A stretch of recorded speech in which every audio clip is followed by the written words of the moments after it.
Real quick, everybody, this episode of Paul from Cynic wouldn't be possible without Neural DSP. If you're having trouble finding the right guitar tone for you, Neural DSP has the best plugins on the planet. I use your plugins here on the podcast when I'm jamming with guests, when I'm writing, my live tone, basically everything guitar tone related, I use them. Want more? Check it out at neuraldsp.com and use promo code Garza to get 30% off. That's neuraldsp.com, promo code Garza for 30% off their sick plugins, excluding Mantra and new releases. Link in the description below. And now let's get to the podcast.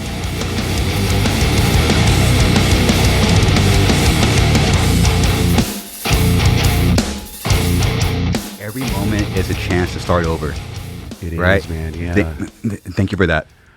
Yeah. Every moment is a chance to start over. Yeah. That's a relief to hear that, you know? Mm-hmm. It's like, oh yeah, I can start again right now. I can do this again. Right now. Right now. Fucking A, man. Did this moment or the next day? Or the next day. Yeah. Yeah. Paul from Cynic, thank you for being here. You've been requested, so I'm honored to be hanging out with you, man. Right on, Chris. I'm happy to be here, man. That's Stoked. cool. Finally, we're doing this. Yeah. Finally. Yeah. It's crazy how people have just. I mean, we just went straight into it. Okay. It's so interesting, Paul, how people have just connected like the spiritual aspect and meditation to you. I don't really know anyone else that's happened to, and it happened. I don't really know until I did some digging, Paul, where it happened to you early on. Yeah. Where it's just people just connected it and it attached it to you, and it started when you were a child, correct? Like in terms of my interest in it. Yeah. Yeah. Because yeah. so you're born in Puerto Rico, correct? Yeah. Okay. What? My parents are Cuban. Cuban. Yeah. Okay. And hablo español. Do you habla español or? Oh, I wish. 2026, learn Spanish and learn how to sing and play at the same time. Hell yeah. So those are my 2 goals next year. Good. That'll keep your brain alive. Oh, yeah. I'm just looking for things to turn my brain on. Bro, I mean, it's like That's it. I still do the brush my teeth with the opposite hand once a week. Oh. That's a good one. Yeah. There's so many little hacks to fucking... Pro tip, bro. Yeah, there was a book called How to Keep Your Brain Alive, and that was one of them. I was like, okay, I can do that one once a week, you know, because I'm lefty. I'm actually a lefty, so Are you really? Yeah. Then how do you play? Fucking, I literally wanted to play as a kid. I turned the guitar upside down, and I had a guitar teacher, and he was like, you got to switch it up, and you got to learn how to play right-handed. Because lefty guitars are a fucking nightmare to find back then. So I fucking learned. And now I'm like, I still throw a frisbee with my right hand, but I fucking throw a football with my left and shit. I'm like, I'm doing both. Just like my brain split early on because I was, but I still left-handed, Interesting. Yeah, it's a weird thing. So you had a guitar teacher tell you to not play left-handed because it's a nightmare. Fucking finding lefty guitars. Which is still true. It's still fucking rare. Those things are fucking impossible. I mean, people are making them more now, but back then it was impossible.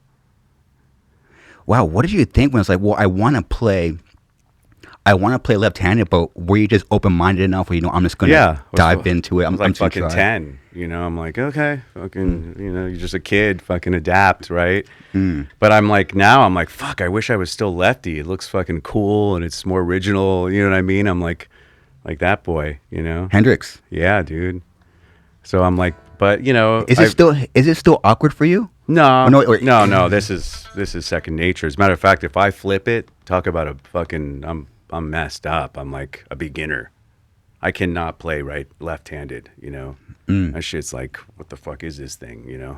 It's crazy how you get used to, you know what I mean? The habit's ingrained, but yeah, I switched early and that it became... I never heard of someone doing that. Like having to switch. Yeah. It's already hard enough learning an instrument or any kind of skill in general, but straight up, like, I'm going to commit to this awkward... Yeah. I know. It's like, but haven't you gone through that with guitar stuff where you're like, to kind of be a plateau and then you're like trying to push, then you have to get used to something weird. Like, I remember like changing my picking technique, you know, when I was like 15, 16, I was like, oh yeah, I can, but it was like, you had to start again, you know, but yeah. Always starting again. Every moment, man. Yeah. So you got into guitar because of your brother, right? And you would watch your brother play in his room with his friend, Tracy Troop. Lance Troop. Lance. Yeah. Lance Troop. So both of them, you would watch them, and you pretty much got into it seriously within a 2-year span, correct? Yeah. Yeah. They were like older and playing like classic rock, you know, like Zeppelin and Pink Floyd. And of course, me being the younger brother, I was like, I got to push the envelope. So I was already listening to like, you know, I was into Metallica and Slayer and all that shit. And so I went heavy, you know, I went heavier, but I was like, when I heard them playing, I was like, I want to do this, you know, it's like. Were you 10?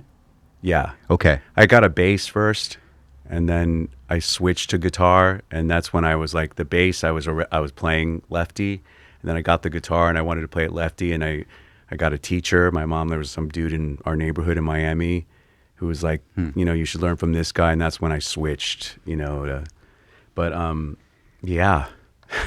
That explains your style, kind of. Maybe, because it's fucking weird, right? Because you constantly have to think differently. Yeah, probably, right? Man. Yeah, lefties are wired differently, man. 100%.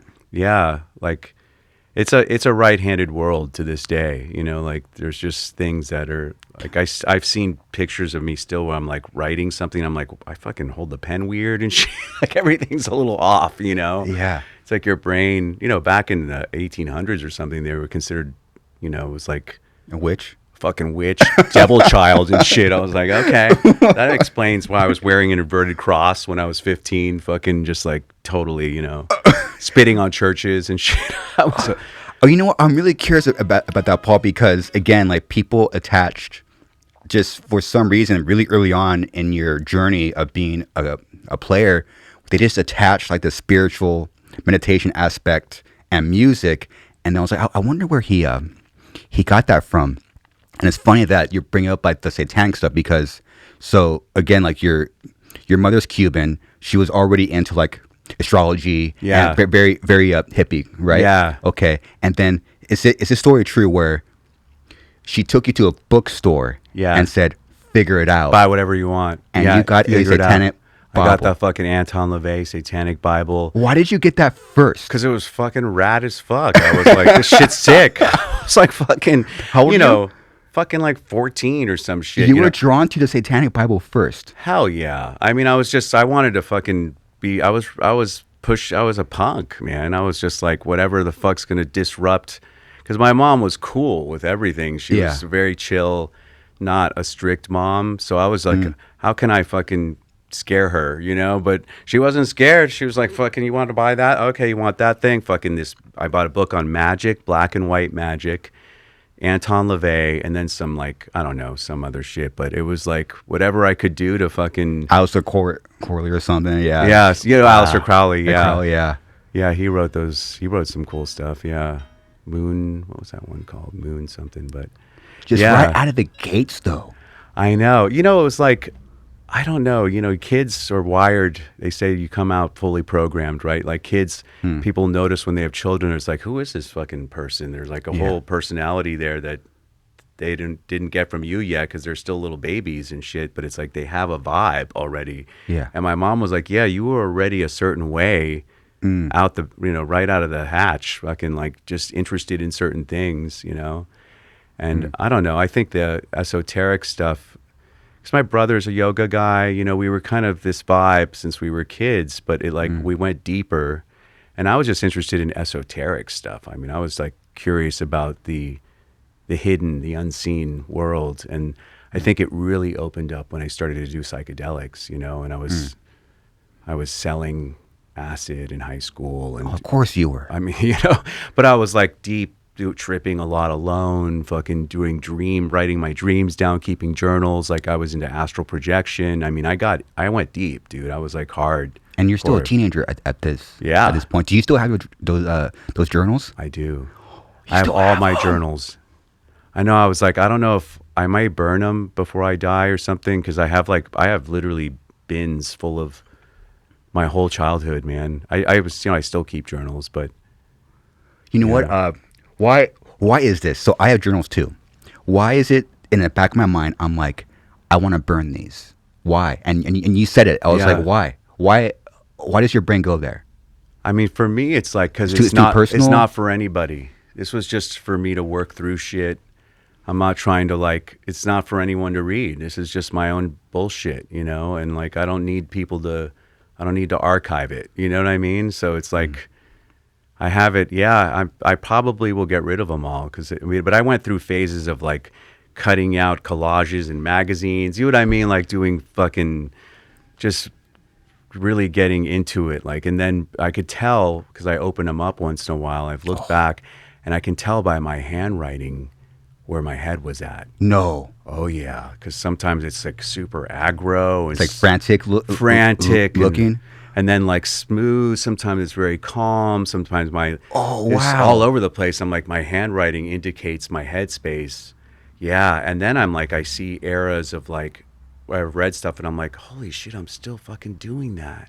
I'm still going through that thing. Fucking, like, you know what I mean? You see the cycles and like that you were working through, and it's like, my mind is still fucking doing that bullshit, fucking man. Like, Yeah. you see patterns, and but it's a good teacher because you fucking like be like, okay, stop doing that. Fucking stop thinking that way. Yeah, I never really put like the correlation with your attitude and mindset and writing, Yeah. because I'm kind of like that too, where it's like the writing's a little bit more frantic, Yeah. but some other pages are like more nice. You're like more like you're paying attention. You're slowing down as you're writing, but that will come from a calm mind. Exactly. I No, didn't I think remember about when you that. had to sign. Now you don't have to sign for, like, if you use your credit card or whatever, no one's signature is required. It's all like tap. But that was one of my practices, is every time I had to sign my name, get back here right now, start again. And it was like, okay, slow down, Paul. Write your name. Here we are. It was like a moment to bring me back into presence, because your mind's just going Sure. fucking, I mean, it's funny now it's called ADHD, but back then, no, because people were, Yeah. no, I remember people were like, with like Cynic, it was like, where's this music come from? I was like, my joke was always like, we're ADD. But back then it was attention deficit disorder, because we were but I think it's just a young kid's mind. I mean, I'm still that way. My mind's on the loose. Fucking, I'm trying to rein this fucker in, man. Always, man. Yeah, and you aren't your mind. And you aren't your thoughts. Yeah, Yeah. I got that from you as well. Yeah. Yeah, people seem to be. I think people are overly attached to their thoughts, and I try to tell people and myself, like, this is a thought, but I think that's what self-awareness is. It's like knowing which thought is real and which is not. Yeah. And I think people have a really hard time.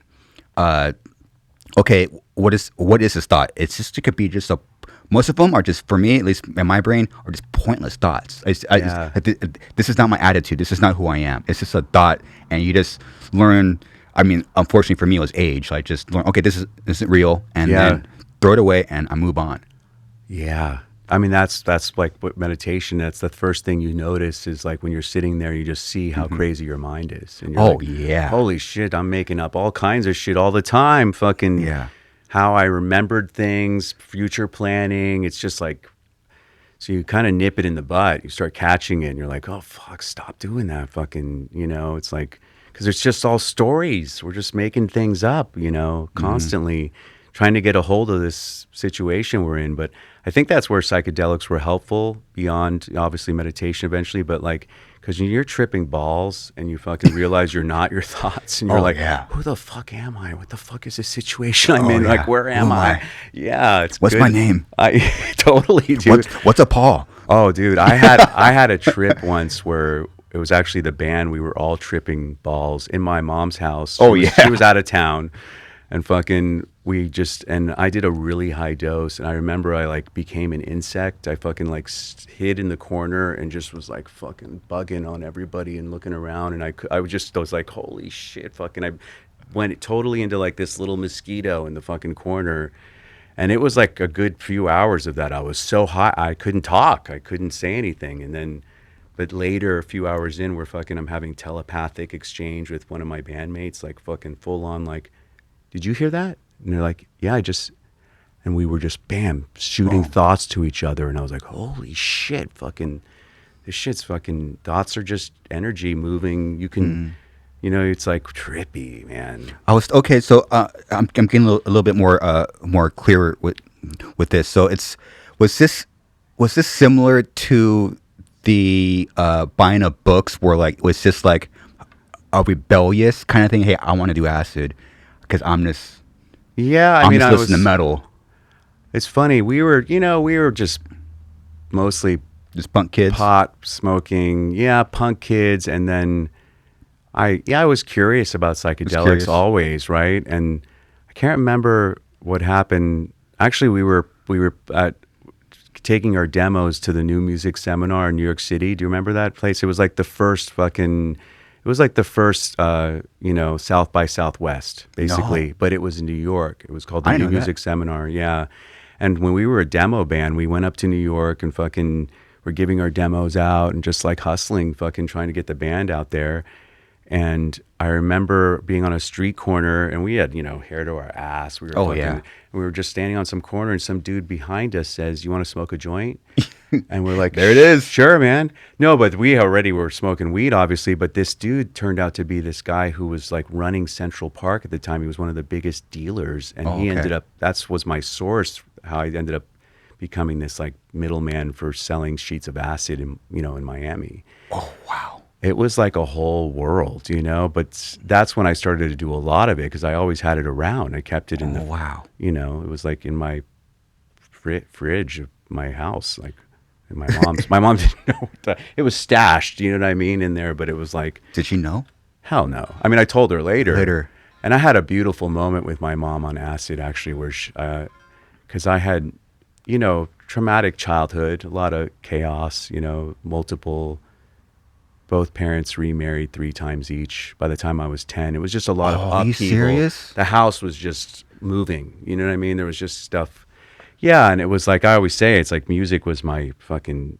It kept me out of trouble, man. It was like, this is a lifesaver. It was like we were trying to stay alive. I was like, and then I meet my drummer, and it's this is that's how we end up in these scenes, right? It's a tool to keep us out of trouble. It's like, oh, guitar, fucking songs, fucking. It gave you some kind of foundation because you didn't have it from your parents. Yeah. As a child, I didn't know that your parents were getting remarried, and then then there's other people coming into your life, and then you're probably meeting their whole family. Oh yeah. And then layers of like then they're gone. Then they're gone. A lot and of then that. A whole other man. What was that like when you were a child? I mean, it creates for me. I think it made me like realize. I had to like rely on myself because I had no one to go to for security. It was like, and my mom saw how I was like taking it hard a lot. I was a very introverted kid, and I have these memories like in the playground when we were kids. Like they take you out to the playground to go play and shit, and I would like literally sit under a tree like a little sad fucking goth boy, just depressed and like lonely. And I remember teachers pulling my mom and be like, "Your kid. Something's going on." And my mom put me in therapy. She got a fucking therapist.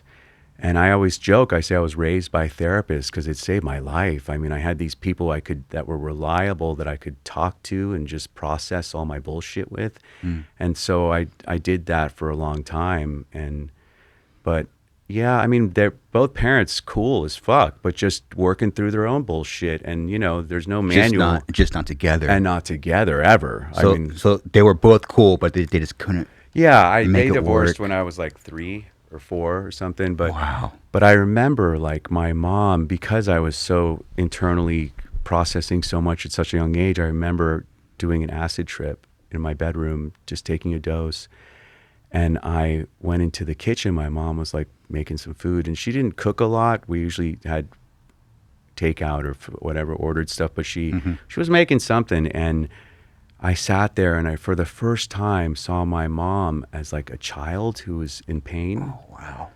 And I like broke down, and I was like, "I love you, Mom," and I like, and my mom's like, and we had this moment, like it was like a breakthrough where I suddenly saw my mom as a human that had her own struggles in her own life, instead of this pedestal that we put our parents on Yeah, often. yeah. I saw her as a real person that was just trying to fucking make her life work. And I was like, Mom, you know, and my heart just went, and my relationship with her changed from that day forward. Now I just see this little girl just trying to find her way through life. I'm like, oh, my mom, you know? It's like it broke me open. It was like, you know, that moment where you see them as people. They're not, yeah. They're just people, man. they're just fucking people trying to do this thing. And, you know, it's weird. You think, I was just talking to the friend about this the other day, like how you need pass a test to get a driver's license. You need to pass tests to become a doctor, to go into the medical world. You have to, but anybody can have a kid, and there's fucking no manual for that shit. And you know what I mean? It's like, and that's probably the biggest responsibility in the world, you know? So, but yeah, this is part of the beauty of being human, right? We're fucking troubled and flawed, and we're just trying to make our way through this fucking situation we're in. You know, That explains you being a troublemaker, because Oh, you were in Florida in high school, and then the principal in your Florida high school said you need to send him away, so you got shut up to upstate New York. yeah. Okay. I got kicked out. I basically got kicked out because the principal, like, my mom had put me in a private school, and they like had a hair rule, which was Was that like a hair rule? fucking hair rule. Are you kidding me? No. And I'm talking, but I was like already growing my hair. I had a longer hair when I was a kid, and then I go to this junior high where they're like, you got to fucking keep it at like collar length, and I was like, are you kidding me? And I was dyeing it fucking white, Of course. and growing it out. And I remember the principal brought me into the fucking her office, scary, intimidating woman, and she was like, your hair is too long, you know, you got to cut it. And I remember they brought, and she had a plaque of Jesus, like the famous Jesus at 33 with the long hair, like in her office. And I was like, would you have him cut his hair if you? Oh, you said that? I said that. Yo. And she was like, Yo. you're in trouble. Like, that was it. I was like, I was like, fuck you, you're calling this shit out, but you like this dude with the fucking long hair, man? Like, Literally in your office. in her office. Yeah. You're right. Jesus has long hair, dude. Fucking, yeah, that was the one. That's it. Is this it? Yeah. Oh, wow. And I was like, what do you fucking, come on, man. You know, like, so, but she was not cool with that. And then I thought what was dang. cool is that she brought my mom in, and my mom was like, do you have them cut their nails? Because his nails are long too. My mom was on my side, you know, which I thought was cool. But yeah, they wouldn't let me continue at the school. I had been kicked out of a summer camp before that, but you know what? Underneath all that, I was just trying to get my parents to see me, because they were so wrapped up in their own chaos, and also workaholics, trying to just both hustling. And I was really raised by this lady who was my mom's like best friend. She was like our housekeeper, but she lived with us. And this Colombian woman, Gloria, she was like my mom in a way. She really was the grounding force for me. And she was a deeply spiritual woman. She saw auras and shit. She would see my aura and be like, wow. You need to take a deep breath. Like, you're worked up right now. Like, she saw me, and I was like, and anytime I see her, she's still alive and she's in Miami, I break down like a baby. I'm like, oh, fuck, she sees me. Fucking hi, Claudia. You know what I mean? I'm like so naked in her presence. Wow. Because she saw all my troubles. You know what I mean? Oh, yeah. And those people are like fucking, they keep you, you know, that's your whole life when you find people like that like can see you and hold space for all your bullshit when you're a kid like that. But yeah. Did she have her own kids? She did, but they were in Colombia, and she was sending them money and fucking putting them through school. My mom was helping her. Yeah, it was like her homie, you know. And then her kids moved finally to Miami, and they all live together in a house now. They're all together, and her kids are great. But yeah, Unbelievable. Yeah, it was. I still talk to her. I just called her like a week ago. You know, she's like my other mom. You know. Yeah. Wow. I mean, are your folks still around? My dad died last year, but my mom's still here. Yeah, still talk to my parents. Love them. They're in their 80s. Cool. Yeah, So- my mom's in her 80s. Yeah, cool. They're in Corona or something. Yeah, it's still Nice. it's still there. And you get reminded sometimes, man. They know like all of me. They I know can't- you, man. They fucking changed my diaper, man. I can't act tough. I can't. Right. They see through all that bullshit. Oh, yeah, dude. I know. Yeah, that's cool. Like when you feel seen, you know, because it's like that's who we really are, man. It's like without all that shit, course. you know. Of course. I found it interesting how out of all the places you get thrown out, you go to upstate New York, which is basically like arguably the second or first home of death metal. So you leave South Florida and you go to upstate New York, out of all places. Right. Out of all places in the entire country. Right. I was like, why did they throw him up there? And then you eventually meet Mark. Yeah, I met Right. Mark in that school. We both got kicked out of that school too. Still in acid or same? It's funny, that school, so that was a school for like rebellious kids. I mean, it was all these kids that were having trouble at home. The parents sent them to this school, you know, and we were just like all troublemakers. So I was stoked because I meet my roommates in the dorm and I'm like, I tripped balls the first day. This dude gave me acid. I was like, I fucking love boarding school. This is fucking killer, man. I was stoked. I was like, this is because now no one's around. You're completely, but I was a troublemaker, man. I was like, you know, I was just, you know, I'm just a rebellious punk. I was fucking fuck authority, you know what I mean? I was like, I learned, you know, later that you can outsmart it. I had other friends that were just as crazy as me, but they like played it cool and they would on the DL go do all the bad things. But I was just like, fuck you, fucking, you know. In the front. Yeah, man, you know. No, I got booted because basically, I remember it was like, what year did Cliff Burton die? Because I remember I was like, I have a clear memory of that moment. We're going to find it. September 27th, 1986. Okay, so. Oh, yeah, the timing checks out. Yeah. Because you started, you and Sean started Cynic at 87, correct? Yeah, we had already had other versions of Cynic, different band names, but we were already Seaweed? brothers. Seaweed. Yeah, we had a band called Krypha. But What a band name, Seaweed. Seaweed, I know. That's an acid band name. It is, yeah. It's a cool name. Has anyone used that? I feel like I haven't seen it, no.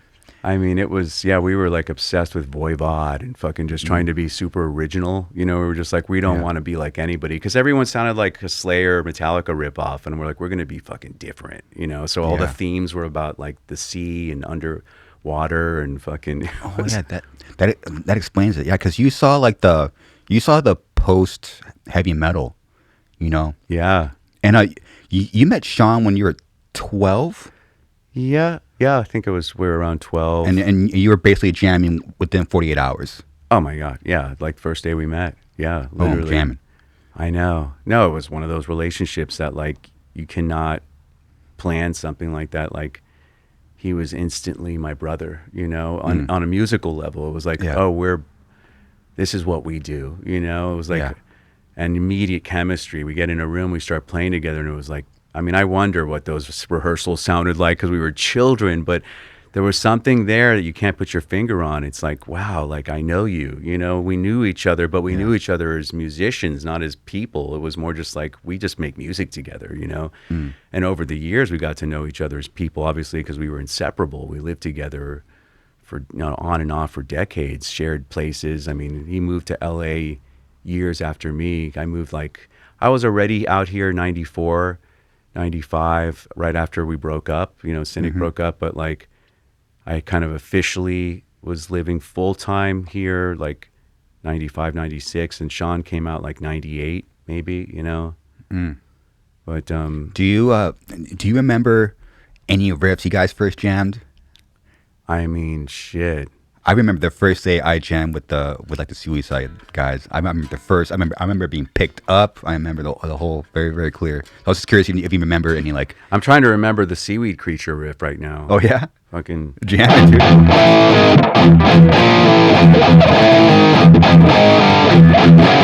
Something like that. It was like chromatic. Oh, it was chromatic. Like, I think it was some shit like that. Very chunky. Yeah. You know. Yeah.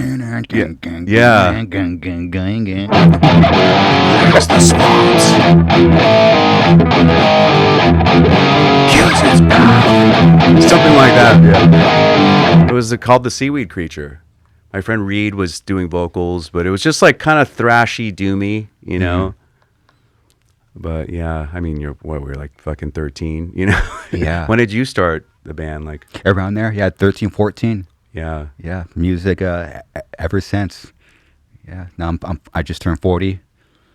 Oh, So, nice. yeah, so, Happy birthday. yeah, When was that? Last week or something? Yeah, December 3rd. Right Yeah, on. it's crazy. Nice. Hangovers are not feeling good right now. They're not. Yeah, that's when it It's kind of over. shifts. No, that's when I needed glasses. Fucking hair went gray. Oh, yeah. It was like everything changed. I was like, oh fuck, here we go. This is happening. Fucking the body falls apart. Fucking, Oh yeah. you know. So what was Sean doing when you were basically shipped away? We were writing fucking love letters to each other, and I Really? mean that in the sweetest way. And I just found out his sister, who I still talk to, was like, Sean kept all those letters, and I have them. And I was like, no shit, I gotta see those letters, because we were like, we're gonna get back together, we're gonna keep this band going. We were all like, You guys were dedicated. we were fucking with each other, and we were gonna do this. It was like we were on a mission, and it was so beautiful that Sean kept those letters. It really touched me to hear that, you know, because they're like just us kids dreaming about what we want to do with our lives, you know. It was like it was like we knew very clearly. I imagine you did too at that age. You're like, this is what I'm fucking doing, man. Like, Oh, yeah. no matter what, I'm gonna find a way to make this work. It's either guitar jamming or more drugs. Exactly. That's just pretty much like the options. That's pretty much it. So- yeah. Kept the letters, man. Fucking I know. And she's got that, man, which is like, oh, I'd probably break down and be a disaster. I mean, in a good way if I read that stuff, because I'm still so tender with him, you know. Of course. Yeah. And it's As only, you are. it's I only- know with your homie. you It's know. only one Sean.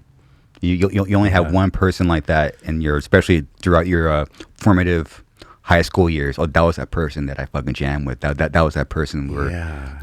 living with, and all Oh, those. dude. I mean, we forged our identities together. It's like you Yeah. discover who you are, in a sense, whatever that is, through each other as mirrors. It was like, I didn't know who I was outside of his reflection. He was like my main mirror, you know? Yeah. Because he was really, in some ways, way closer than my older brother. My older brother and I did this when we were kids Oh. because we didn't know what to do at home. It was so fucked up over there. So we were like, I was a little skinny punk with a fucking foul mouth, and my brother was just kind of more of a jock. So he kicked my ass back then. He'd fucking beat the shit out of me, and I would just fight him, you know. So it was rough. It was. You guys were we're fighting. good now, but Yeah. it was a rough childhood. Yeah, it was. Yeah, some of my homies from back then, one who's up in SF now, one of my old childhood friends, he's like, oh, I just remember him beating you up. I remember that one time he smashed not you funny, through I'm the sorry, door. Paul. No, it is kind of funny because we can, even my brother and I can look back at it with some, you know, but yeah, it was. Do you guys talk about that? Hey, remember like when we used to fight, and now it's totally cool. I mean, we haven't gone to like unpacking it at the level that I would like to. I feel, but we love each other and we have a good vibe going. You know Yeah. what I mean? But we definitely, yeah, we did not. Some family, like siblings, will comfort each other through the chaos of a childhood. We took it out on each other. You know, it was like we didn't know what to do with it, and it Yeah. was just like. But we're super cool, and we've been great for a long time now. Like he's my homie. I love my brother. You know, we were on the other end of that, but it was rough. You know. Wow. Do you regret not graduating? Oh hell no! I mean, come on, like fucking. I mean, because you went on tour. You had, Yeah. so you got the offer, and it's Yeah. like, well, I can't go to graduation if I do this tour. I mean, for me, like school, and it's always, I think it's still true in music. If you're gonna go the academic route with that stuff, I mean, even studying music, it's like you're doing it to teach or something. It's for credentials or whatever. But I'm always a student of music. I'm always going to be learning. I never get a hold of this fucking thing. My joke is like, give me a guitar anywhere and I'm never bored, right? This is like, this will fucking entertain me for lifetimes, you know? So it's, but my, it's one of those things where, I don't know. I think, what was your question? Oh yeah, if you regret not graduating because because Chuck hit you up to do that tour.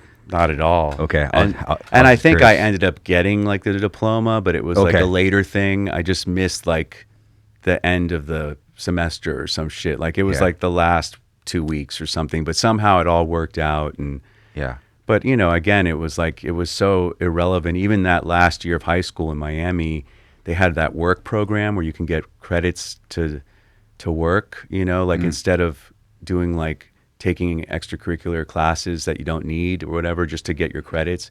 So my mom, who had this business at the time, had this little spa in Miami. It was like they did like massage and facials and fucking shit like that. She employed me, like didn't really, but said she was employing me. So I could go home and fucking do dream work and fucking play guitar. She was like, oh, wow. She was like, yeah, fucking do your shit. Fucking. So she was cool with that, you know? They weren't really like go to college and stuff. They weren't pushing that. And although we did, and we got into some of that and studied, it wasn't like, you know, they weren't really uptight about like some parents are, like you, you know. That's great. How about you? Did you finish high school? Or? Yes, I graduated barely, and I did go to the ceremony.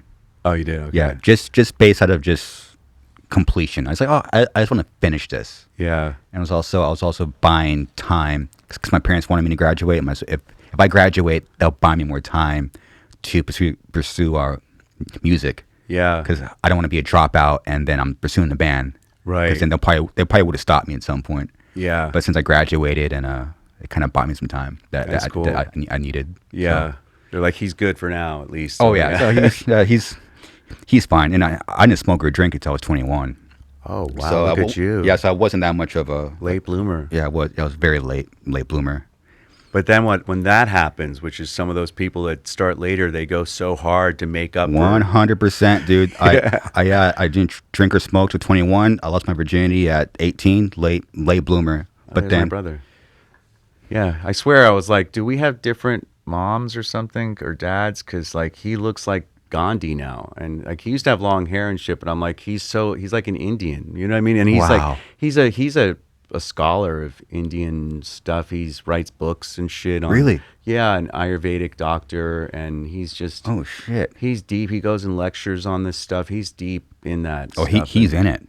He's a lifer. He had one of the, he's one of the old early days yoga studios in LA, like the old yogis from the back. I mean, just like a generation of yogis that are kind of the senior teachers now, you know, like that's his scene. He had a studio for like 13 years in LA, and then he ended up just transitioning into like doing like just mostly retreats and special classes and all that shit. And is that why you got into meditation retreats? Because of him? It's funny. Or was your own separate journey? My own separate, man. Yeah, I was like, I'm trying to think like where was it was my mom's astrologer lady. She gave me this Yogananda book, who had that self-realization fellowship in Pacific Palisades. I don't know if you knew about that. And there was East Hollywood Temple. Okay. But anyways, it was like, that was when I decided to finally move to California. I did a silent retreat at one of the retreat centers, and they had one in Encinitas at the time. They don't have it anymore. And I did this first silent retreat there, and I was like, I'm supposed to live here, you know? And I had some family here. I had an aunt in LA, but it was like, I just knew it was, and my brother had already moved out here in the 80s. So he was already here. He was already rocking. But it was like one of those moments where I knew it was like, oh yeah, this is where I'm supposed to live now, because the band was dissolving and we were just. But yeah, I mean, and in regards to missing high school graduation, I was stoked, dude. I was a kid, you know, and here is Chuck, this like older brother dude who's just like. How did you guys meet? Because I know, because you and Sean meet when you're 12. You're getting shipped up and down to two death metal capitals of the country. And how did he even meet Chuck?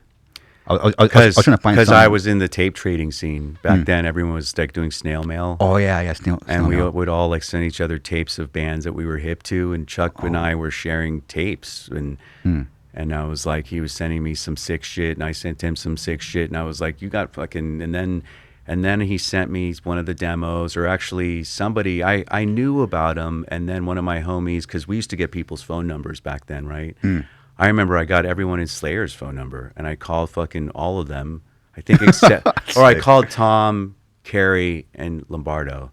I was like fucking 13. I'm playing cryonics and shit. I remember and I remember Tom was the only one that was nice to me. He was like really, he was so cool. He was like the dad, you know. Tom's so sweet. You know? Wow, that's the rumor I keep hearing. Tom is really nice. He was so nice. cool, dude. Wow. He literally was like, I was like, I'm learning your songs. And he's like, yeah, what can you play? I was like, well, I can do cryonics. And he was like, fucking play it for me, man. And I like literally put the phone up to my Peavey Bandit in the bedroom and you just play it. I fucking played it, and he was like, pretty good, kid. Yeah. What was the riff hard, or what was like the main riff? That was the instrumental on fucking Show No Mercy. Trying to remember that shit right now. Now you got me stumped, because that was a sick song. You don't remember that shit? No. That was the first Slayer record, Cryonics, man. Oh, fuck, I should have learned it. Fucking it. I haven't. Dang. That song is sick. It was an instrumental on Show No Mercy, and it was just them, kind of them being a little more techie and shit, you know. Maybe we could jam a few seconds of it. Yeah. I just want to hear this intro. Very old school metal right there. That cover, dude. I know. It's a goat. I bought that record because of the cover. Of course, you have to. Oh, yeah, there's the vocal. Oh, it is an instrumental. It's a vocal. Yeah, it's great melody, though, isn't it? Catchy. Yeah. So you were playing this over the phone. Yeah, and Tom was like, fucking pretty good, kid. You know, I mean, Pretty it good, was kid. cool. Keep practicing. But, you know, like, it was, you know, I had, like, I think back then, obviously, I had Megadeth's demo, Metallica before they got signed, and then I remember, obviously, Kill 'Em All and all that. But, you know, these are the early days. And then, but Chuck, I heard the early demos, and then he had a demo called, what was it called? Infernal Death. And that was that's when he got signed to Combat. And it had Zombie Ritual, you know. Oh, yeah.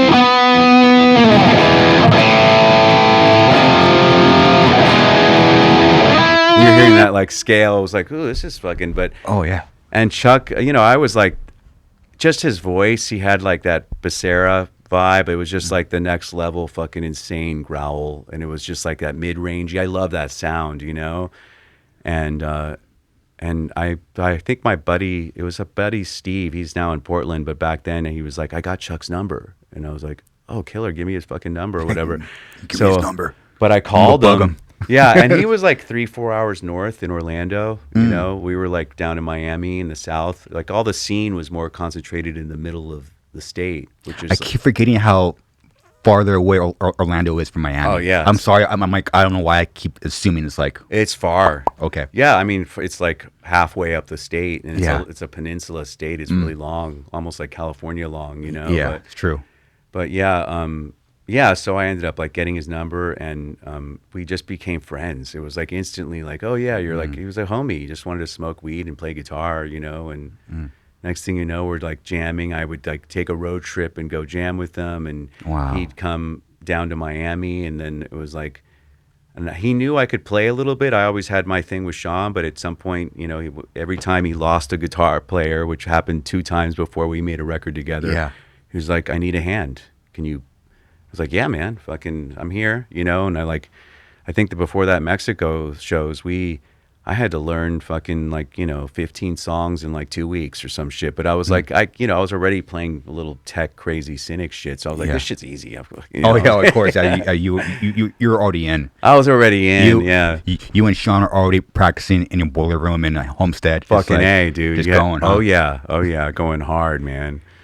Yeah. I mean, we were just like rehearsing constantly. That was like all you did is just practice, you know. It was either that or, like you said, go get into some trouble, you know. Yeah, it's only options, man. Yeah. Only options. I was hey, Jay, pull up the Human cover. Oh, there's the Bandit. Fucking that was it, man. Was this it? Those things weighed so much. Did you remember those amps? Yeah. Fucking, they were so heavy, dude. A Bandit 65. Where if you're just listening, we're looking at a Peavey amp. It's like a practice style amp. Dude, you were on the lead gain. Oh yeah, for sure. Yeah, Just on it was like a acid. push-pull and shit, I think. The little acid gain. I know. Fucking full on, man. I don't know what made those things so fucking heavy, but I swear that amp, which was, you know, maybe like 112 or a 10, it was like 100 pounds or some shit, you know. For a kid, it was just, they had some weird magnet shit. I think it was the speakers. They were just super heavy, man. Came out in 83. There you go. I wasn't even born yet. No shit. All You right. know? Yeah. I always liked their logo. Peavey logo was cool too. Yeah, that is the PB logo. It's sick. It's such a cool vibe. It's funny now I'm seeing that, and when I sign my name, my P kind of is like that, more Is it? rounded. Yeah, it's a rounder, but it's the big P and shit. Your brain was programmed to do that. Probably, It's like man. some like a subconscious. I'm just gonna do that. Yeah, Hey, that's a Jay, sick font. oh, it is.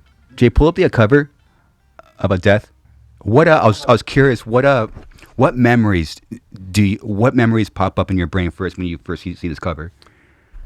I think of the artist because Chuck was trying to. It was the first time he stopped doing Repka, who did all the other albums. You know, Ed Repka was like a guy in the underground scene doing covers for bands. He was a real painter, and somehow he ended up getting all this work doing death metal band stuff. Oh wow! And so he did obviously, you know, the first Scream Bloody Gore, Leprosy, and Spiritual Healing. Yeah, all those were Repka. And I think he actually did the book that came out on Chuck now. David Gelke did a Chuck biography book. It's the story of death. Yeah, I know that. And Repka did the cover. If you I see it. Okay. yeah, if you look up even the Chuck cover, it's funny. When I first saw it, I was like, wow, this is like a teen novel or something cover of Chuck. There it is. Yeah, look at the cover. Isn't that funny? It's like, oh wow. This is his biography. It just came out. David Gelke got it. I'm kind of halfway through it. It's really cool. It's just getting all the stories, you know, of Chuck's life. It's When this come out? like fucking the past like month or two. Okay, so it's recent. Oh, this new. is okay. I was like, how have I not heard this about this book? Yeah, it's brand new. I see how. So that's Repka. That's the guy that did the first 3 albums. So when I saw Human, I was like, oh, cool. He wants it's a departure. He wants a new vibe. And this was this guy, Rene, something that was like a photographer that would fuck with the processing. That's what it is. It's like a weird picture, and he'd overlay things, and that's it. Yeah. So he ended up doing, I think, the 2 or 3 Death albums after he did. What was the album after Human? Fucking going blank. Individual, and then Symbolic, I think he did as well, the Rene. But yeah, that's Rene as well. So Okay. He ended up kind of becoming the vibe for those following albums. And nice. But I thought it was cool. Like Chuck felt so refreshed with having this fresh blood with me, Sean, and DiGiorgio.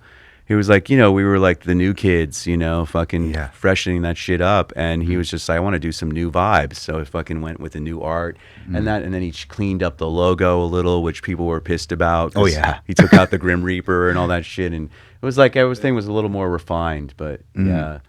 But I always thought it was a sick cover, and it was kind of cool that he, you know, like I told this story in the liner notes of one of the Relapse reissues of the album, which is, I think I remember the moment when he thought of the name Human, of the title, which was because we were rehearsing in Miami. Chuck was staying at my house, and we were driving. I think we left rehearsal and we were driving to this area kind of where my mom lived around, called Coconut Grove. And there's just like restaurants and bars around there. And I think we were just going to get some food or something after rehearsal. And as we were cutting through this road, we saw lights in this like lot that was like an empty lot, and it was like these weird blinking lights, and I was like, what are those fucking lights? There shouldn't be lights there. And we pull the car over and we walk up to the scene, and it was a motorcycle accident. Oh no. And it was a dude who fucking and we were like, it was like a woman, a lady, a young girl, and a guy. The guy was half alive, the girl was gone. I didn't know that. And it was gnarly. It was the gnarliest, straight out of like a weird dream. It was like a nightmare scene. And then so 2 of the guys, I was like, I'll stay here, go fucking, there was no cell phone. So it was like, go to a payphone.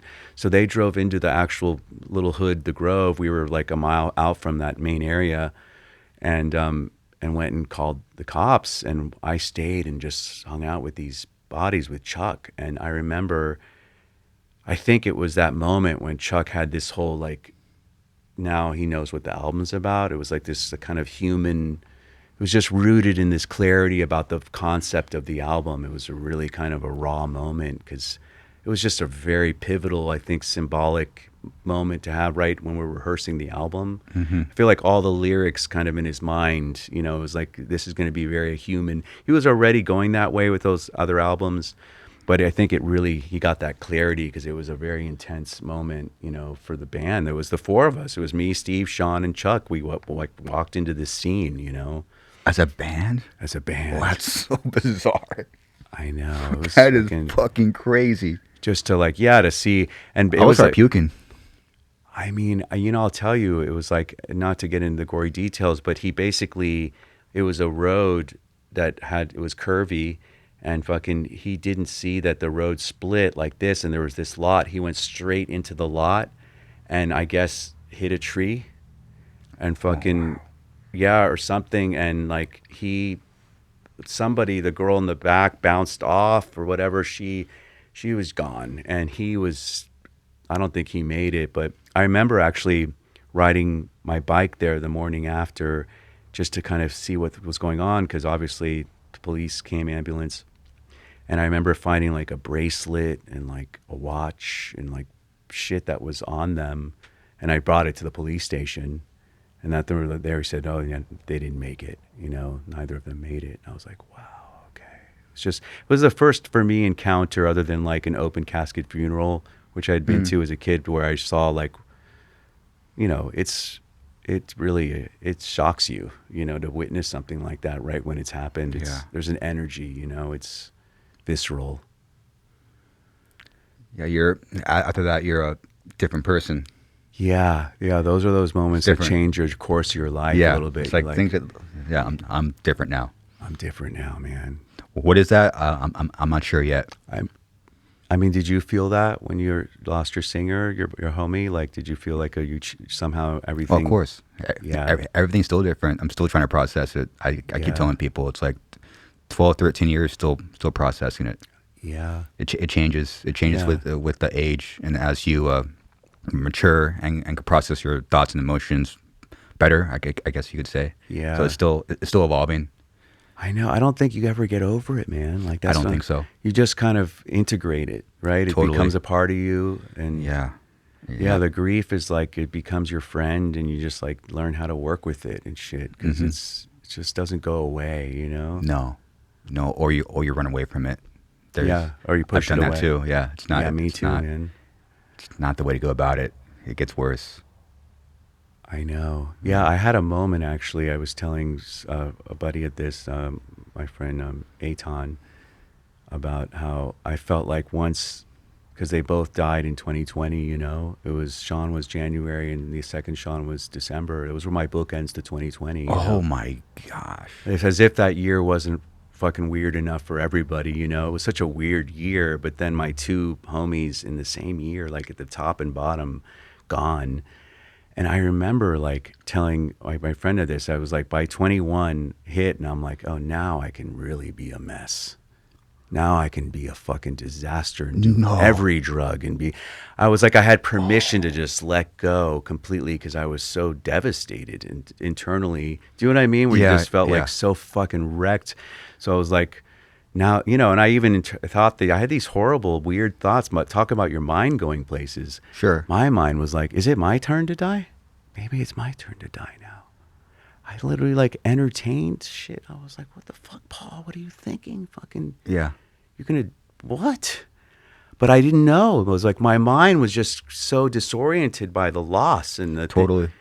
You know what I mean? It goes to places, it goes to dark places. And I was like, I had to nip that shit. I joined a Zoom grief group. I did that for a year because they actually met in Venice in LA, but because of the shutdown, it was all online. And I was doing it every week, a Zoom with other suicide survivors. And that was really interesting because it actually helped me a lot, because then I was like, oh, this is happening every day. People are going through this shit constantly. Yeah. And and then you hear how everyone's story and how they're coping with it, and it really kept me going. I was like, okay, there's a way out of this. There's a way through this.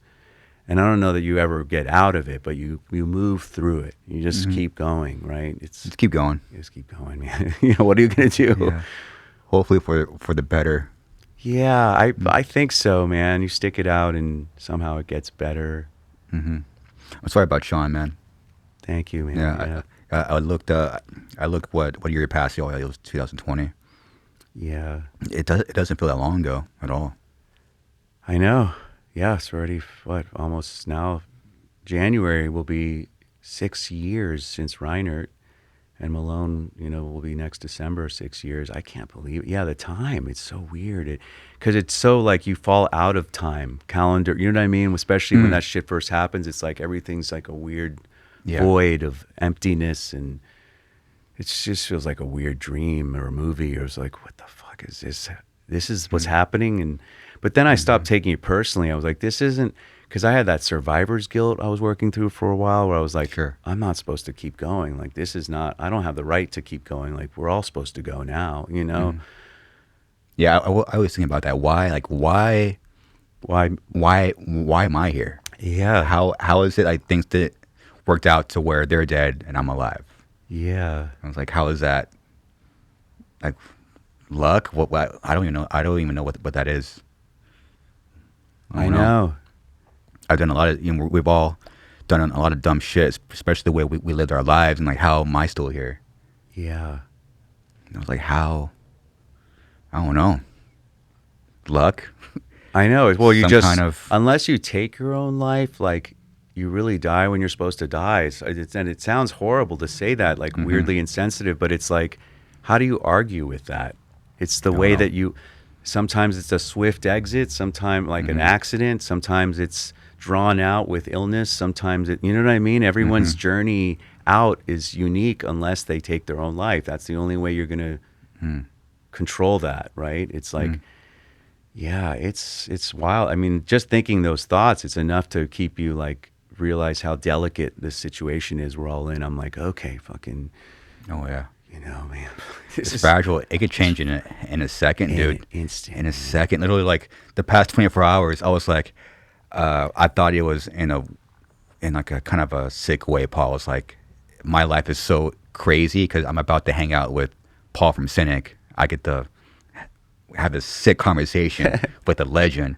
And last night, this is standard California stuff. This is not like a big deal, but I almost got in a serious car wreck.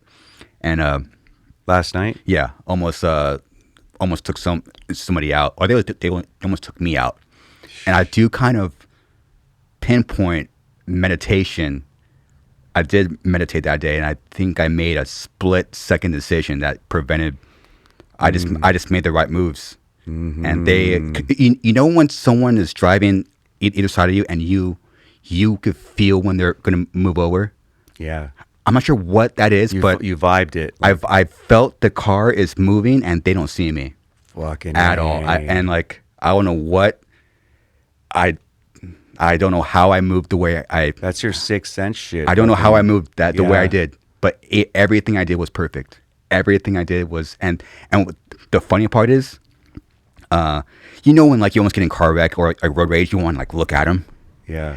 And I took a quick glance. They were in their own world. They didn't even know. I don't think they even knew. Fucking like, Literally, I almost T-bowed them. Probably almost killed me and them. And they probably didn't even know. Just the way, like, if I even would have honked my horn. they had no idea that shit was about to fucking go down. Yeah. I have full control of the car. If I like had like a split second, like took my hand off the wheel and probably honked my horn in anger, I probably wouldn't have had the control. Yeah. For some reason, I was like, no ego, just like I'm controlling my car. Yeah. And I was like, going from that, and then today, Selena, the famous singer, her dad passed away today, and I got a text from my girlfriend, and I was like, damn, everyone is living such different lives, and Paul's about to walk in. We're about to have probably a sick conversation, and just life is just so everyone is living their own thing. Yeah. It's like know, it's like wild. It's so wild. fucking wild, dude. No, you're bringing it up like you're making me remember. It's like those incidents where I'm like, maybe you get pissed at, I haven't had a car in a while, but like where I had a moment where I'm like, this person, the way they're driving, and then you pull up and it's some viejita fucking driving like a little old lady. Barely, yeah, You're like, oh my driving. God, Yeah, it's just fuck, fine. stop, Paul. Yeah, like they're stop. fucking, It's not worth it. you have no idea. It's not worth it, man. Yeah, and I actually had a moment. I remember years ago. I lived with Sean in Echo Park for in this area of LA, and we lived in this house together, and I remember I like pulled it. We were right across from Echo Park Lake, and was going out to just, I don't know, get on the 101 or some freeway right there, and these ducks were crossing the road with like a mama duck with little ducklings and shit. Yeah. And so I really braked fast. I was like, I'm gonna run over a fucking duck. Mm-hmm. But some car behind me couldn't see what was happening, and he was really impatient. He was like, why the fuck did you just stop on this like throughway part? Mm-hmm. And he starts like honking, and I was just like, here I'm like thinking of these ducks. I'm like, Sure. man. So I was just like, and he just kept fucking being aggro. Yeah. And I was like, fuck this fucker. So I fucking went, fuck you. Yeah. Fucking. And Classic middle finger. And he Classic fucking. finger. The motherfucker pulls up, blocks my car, comes out with a fucking pistol. No. He was a fucking heavy, hardcore gang motherfucker. Oh, no. I fucked with It the happened to wrong. you. Oh, yeah. And he said, get the fuck out of the car.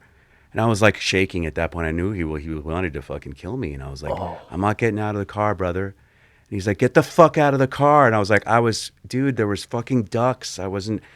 He's like, come on. He's like, I'm not your brother, man. I'm like, dude, man, I'm not doing this, man. Come on. I'm sorry. I humbled. I was like scared. I was fucking shaking. The motherfucker wanted to shoot me.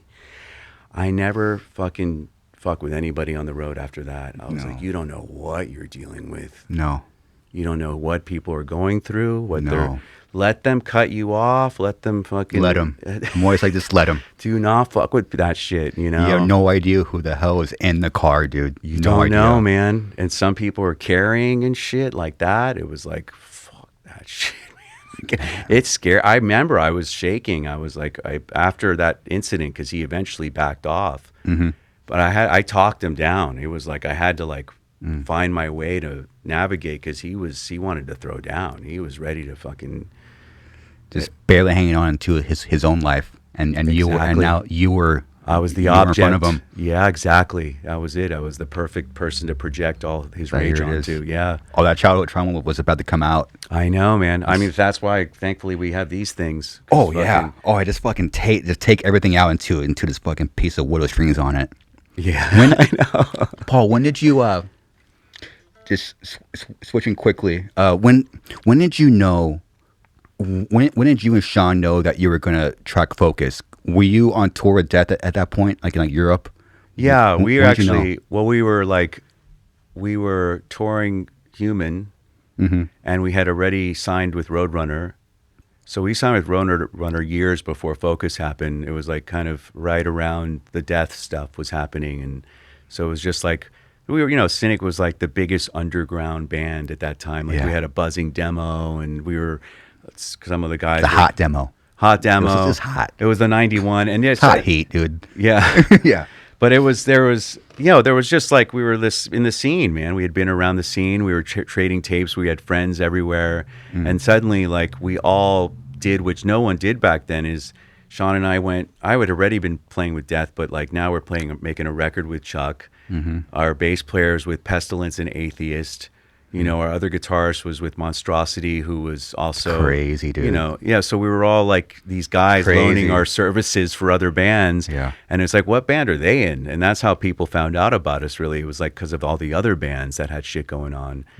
But yeah, so we were supposed to make the album, and then I guess, yeah. Because the start of your record is crazy. Didn't you come home and try to do the record, and then I haven't heard anyone refer to a hurricane as a blessing, but didn't Hurricane Andrews come swipe out all of South? Decimated Miami. It was like a fucking bomb was set off in that city. That shit was legendary. Hurricane Andrew was 1992. There's footage of that shit online. There's footage of it? Oh yeah, it's like, I mean, it was fucking insane. I mean, it was like fucking trees are flying by, houses destroyed. No, so we were supposed to make the record, or at least like finish writing it and then go cut it.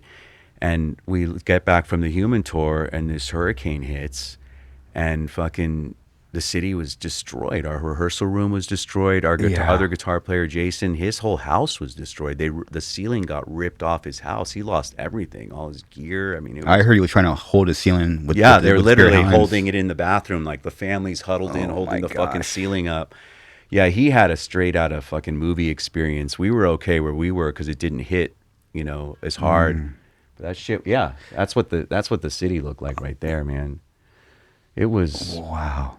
it was next level. I mean, I don't know if they've had hurricanes like that since, but the whole city was just destroyed. And so we basically, what happened, obviously, this is, what is it, 92? We're like, okay, I guess we're not making the record. But actually what was weird is that Death Tour imploded like right at the end, the last tour for that album cycle that we had done. And the promoter was so pissed that was supposed to... And he held your gear, He right? held our gear hostage because he's like, you haven't played these shows, you owe me money. Oh, that's what happened. I was like, why did he hold his gear? Yeah, he was like, you guys got some shows to play, and we were like, already everything imploded. The manager took off with the money. We were stuck in Europe. We were like, Chuck's fighting with everybody. I mean, it was just like a fucking chaos. And so next thing you know, we're like, I'm calling the promoter saying, hey, we're not like really in the band. That's my gear. Fucking give me our shit, Yeah. And he actually was cool, and he sent us our stuff. He sent it back to like Chuck's warehouse in Orlando or some shit. And I remember that was the last time we had seen Chuck, because we went there to get our gear, and he kind of met us there or whatever. But that was like the last moment. Wow. And then we get our gear, but then again, the rehearsal room was like, everything was destroyed. The city took a long time to recover from that, man. But again, it was a blessing because we just fucking got to work. We like went in our bedrooms and fucking... And you said that you spent a year working on your chops. Yeah. What were you working on? Like fucking new chords, harmony, fucking just like our ears were just like hearing new sounds, All these breakthroughs happened, Really? Oh yeah, it was like suddenly the record was just like moving, and Roadrunner didn't know. They thought they were just getting this like cutting edge brutal tech death thing, these young guys.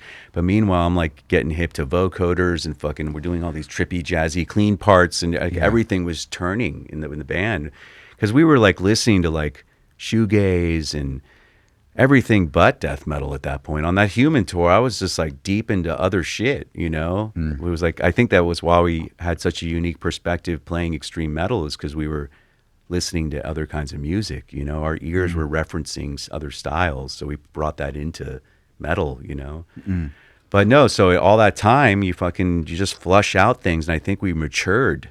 The songs got better. Yeah. It was like you started thinking about things in a different way. It was, Oh, there it is. And the cover just looks like a trip, dude. Oh, it is a fucking trip. So that's Robert Venosa. He's like a legend. I mean, that guy he basically was the beginning of like that kind of visionary art movement, which was like, now it's very... Burning Man has borrowed that world and made it digital art and stuff. It's very psychedelic art. Yeah. But Venosa is like a properly schooled painter. Oh, there he is with Martina. That's his wife. Martina is also a painter, and she's still alive, and she did our last cover, Ascension Codes. Like, that's one of her paintings. Oh, really? Yeah. But Venosa, I was blessed actually, because Roadrunner... they're like, oh, you need an album cover. And I was like, oh, shit, okay. And I was collecting his postcards from that occult bookstore my mom took me to, where she's like, buy whatever, figure it out. Are you serious? Yeah. What the hell? I used to collect these trippy, because I was like, I'm doing psychedelics. I'm seeing this guy's art. And I'm like, this shit's sick. I'm fucking... Wow. So I literally got one of the postcards, and it said Pomegranate Publishing. And I called the number... there was a phone number, and they're like, oh, just call Robert, because I was like, I think I want to get his artwork for our album. I thought he was dead. I didn't even know he was a real... Well, I just thought he was some guy from the 1800s or something. I didn't know who this guy was. Yeah, those were the things. And I just thought he was some like legendary character from another time. But then she says, they gave me his number. And that's when I was like, wow. And then it opened up this whole world, because he was like this father figure for me. He was really maternal, like in a beautiful way. And he spotted me as this weird art kid. He was like, because I thought, wow, you're going to let us associate this crazy music with your fucking sick, refined art? Like I was... That makes sense. Felt so lucky, I felt like it was an honor, to share, because at that point you're merging a sound with a visual, you know what I mean? It's those two things become one. So I felt, but I learned later on from the widowed wife Martina that she's like, he got you guys. He knew exactly where you were at, and he knew that he saw the potential. He saw, and I was like, wow, man. man, because he was like he's like an elder, he spotted it, and I was like, damn, man.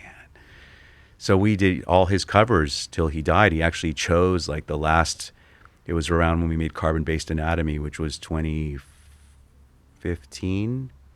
No, 2012 was when Carbon-Based Anatomy came out. Yes. That's when he died around, and I remember it was like he chose that 2011. Okay, that was right when he died. Apparently, like he chose that right from his deathbed for us, and it's like a Are very you serious? Giger-esque cover. Yeah, it was like, and what's so interesting, this is the synchronicity of this, is that album was all revolving around death themes, because I was at the time taking care of I was doing hospice work, and I was taking care of somebody who was actively dying, and I was doing a lot of ayahuasca, that psychedelic where you die and all that. It's like next level LSD kind of thing, or spiritual LSD in a way. Yeah. So I was in this death realm, ayahuasca space, taking care of this dying man, and then Venosa's dying, and it was like, so it all like weirdly so that EP happened very quickly. It was a really spiritual album for us because there was just a lot of shit happening at once.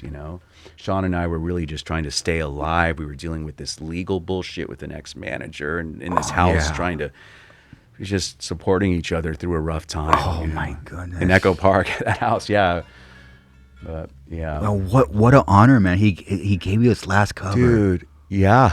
Wow. I know. And he was like he taught me so much about how to perceive things in art, and the value in having respect for your art and having integrity. Like he was like, standing up for yourself and shit. Like I was always just like intimidated and scared of even the industry, because you always had people of course, telling you what to do, and we're these young kids and are like, this is what you're supposed to do and this is how you should sound, and we're just like, it was him that taught me, like, man, trust your vision, fucking stay the course, do your thing. And it was like, okay, you're humbly like, because I saw what he did, and he just always stayed the path, and it was such brilliant advice. You know what I mean? Kind of like a mentor in a way. Full on mentor. Yeah, Nice. That dude changed my life, man. Yeah, definitely like a spiritual father. You know what I mean? Like that kind of vibe. I didn't know there was such a deep connection with album covers. Oh yeah, man. Yeah, it was all him. Wow. I mean, with Traced in Air, it was insane. Like he knew I was like, this is our comeback record, because we had Focus and then we broke up for fucking 12, 13 years. Yeah. And I was like, this record meant so much to me, And he was like, why don't you do a different piece of art for each song? So he let me like pick things from his catalog for like this song, this, and we both did it together. So when that album was released, Season of Mist did this really cool packaging with the especially with the vinyl and the digipacks that had this like art booklet, and it was like all these. Yeah, see, that's it. So every song had the lyrics and then a different piece of art. It was like an art show gallery of Venosa's work associated with the lyrics, and he was just so generous. You know what I mean? Like letting us combine the work with his. So I'm just so grateful, man. That relationship changed my life. He's like, that's a close up. That's a detail of one of the paintings and stuff. That painting's called Astral Circus. It took him 7 years to paint that. That's his masterpiece. Yeah. If you get the actual full Astral Circus and see it from afar, it's like it's a ridiculous, it's so deep. Yeah, like you look closely on things, there's like little worlds within worlds. Like see the little crystal ball at the bottom and below that lady's face, that shit. There's a fucking whole situation going on in there with a fucking bird and a person by a lake and fucking mountains. And so it's just full of layers of, and he was into these translucent worlds and all this, like, which I love that shit. All from my experiences with astral projection and psychedelics, I was like, I saw this shit. So I was like, I get your art. I get it immediately. And he's like, oh yeah, yours. We were vibing. You know what I mean? That's awesome, man. Yeah. Look at that shit, man. That's fucking beautiful. He was man. homies with Giger too. Him and Giger were homies. And, they kind of influenced each other, and so he had some of those vibes. And and Alex Gray was one of his homies, and Alex obviously ended up having it's all kind of like a. They're all the OGs from that scene. That explains it. Yeah. Wow. Yeah, Giger, Alex, and Venosa are really the OGs of that world. And you just randomly found his art. I know. In the bookstore. Fucking postcards. Fucking, it was all I could afford. Little fucking, Dude, you can't do that today. They will not give a kid a fucking phone number. I know. That could not happen today. I know. Yeah, it was very like relaxed. Like here, just call him. And I was so nervous. Like I thought, oh my God, I'm gonna talk to this guy. Fucking that paints this shit that I live for. You know, Wow. it was.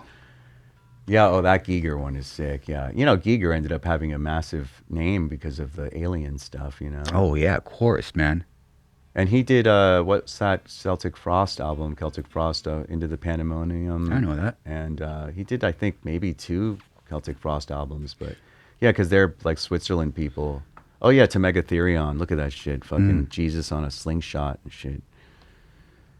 Oh, that's sick, dude. Yeah. Do you remember like the first song or few songs that you wrote for a Focus? Do you remember like the first few riffs you were jamming? Yeah. Oh, this is where it's going. Yeah, I mean, like we had the demo songs, you know, from like some of the songs that were before from the 91 demo, 2 songs from that ended up on Focus, but they changed a lot. But, Yeah. But like fucking jam.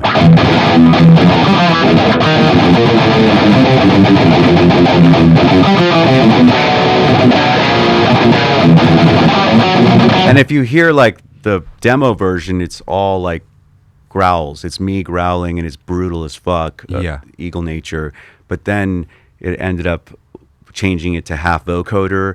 So like once we made the album, you know, Roadrunner didn't hear how much we evolved. And Wow. So I remember Scott Burns in the studio, the engineer who, you know, produced the record with us, was like, fuck, man, Monty hasn't heard this shit. Like, you guys changed a lot. And we're like, yeah, we were stoked on it. But he was just like, this shit's weird. Like, fucking, Yeah. And the label literally was like, what the fuck what happened to you guys? Fucking, like, they didn't know. Like, Dude. the sound wasn't what they, you know what I mean? It was, it evolved. And it was because we had that year of just fucking woodshedding and writing.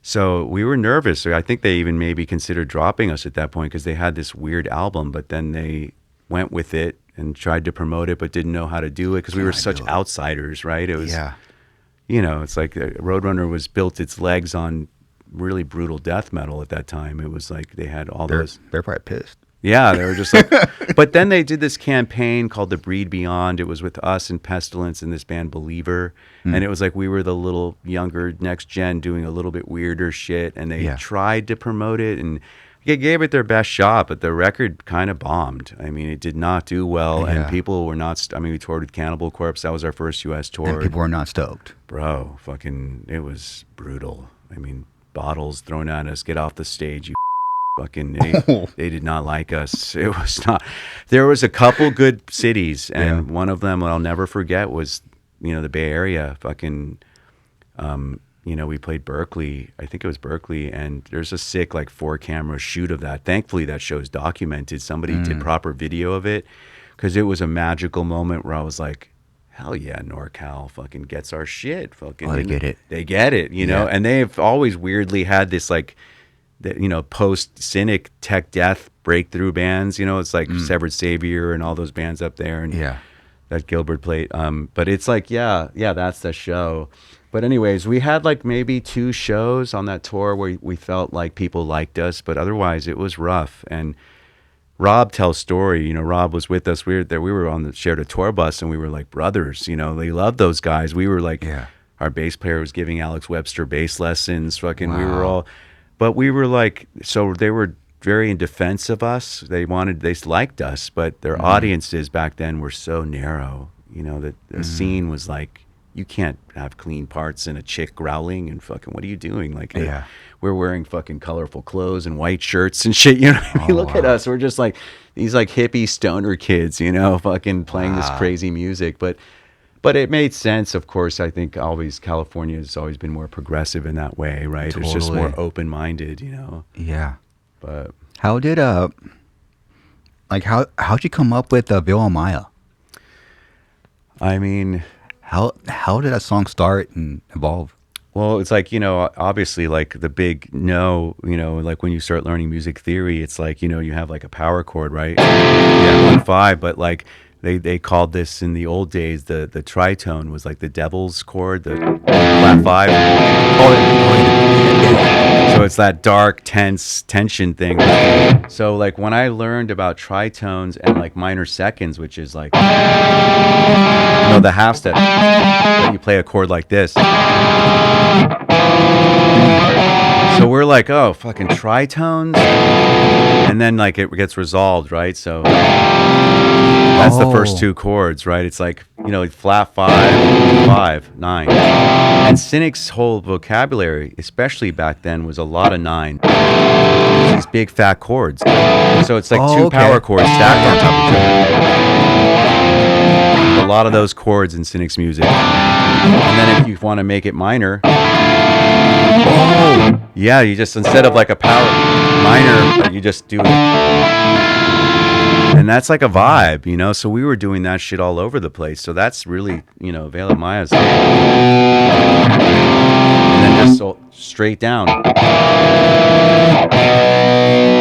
that's it. That's the main riff. And then we just like double pick it.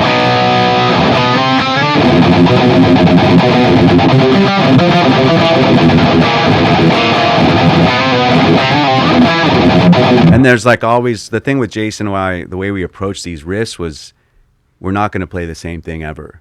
So you're going to do a counterpart to, so always the guitars were like playing two different fucking things. We were not going to stack. Oh my goodness, of course. Yeah, so everything's like layered, and then the bass player's playing his own line. So it was like sounded to a non-musician ear as busy as fuck shit. It was like, what the fuck's going on here? Fucking all these chords and guitar. But for us, it was like, it made sense, And I think, but that's my joke now is like, we're your favorite band's favorite band, because the people that cheerleaded Cynic back then were the bands. It was like Meshuggah and fucking Opeth, and yeah, they were singing our praises and they were rising up. So they were like Cynic, Cynic, Cynic, and it was like, thankfully, musicians are fucking cheerleading us because no one gets us, Wow. But to us, it was like, this shit's catchy, it's fucking cool. But now that prog shit, especially the tech stuff, is so normalized, and especially the next gen's ears. That like we're simple compared to the shit that's coming out now. You know what I mean? It's weird how that happens, huh? The ears evolve, man. The human ears evolved for sure. It's crazy. People are hearing fucking next level shit, and it's like normal to them, like, right? I mean, it's like, yeah. So, anyways, to us, it felt normal. This was where our ears were at. We're like, but we were into this like tension release. So if you have like a flat 5, you're resolving it. Always resolving. Yeah, and then I was like, I always think of this next part, the clean part. It's like, I was deep into like Pat Metheny and all this jazz stuff, which was doing like, just. And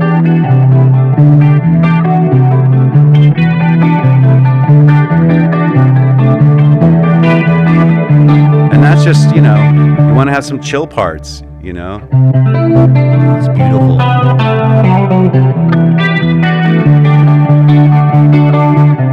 And then like the part after that, which is where the vocals start, is the minor second again. I mean, or the flat 5. And it's just, this is the verse part.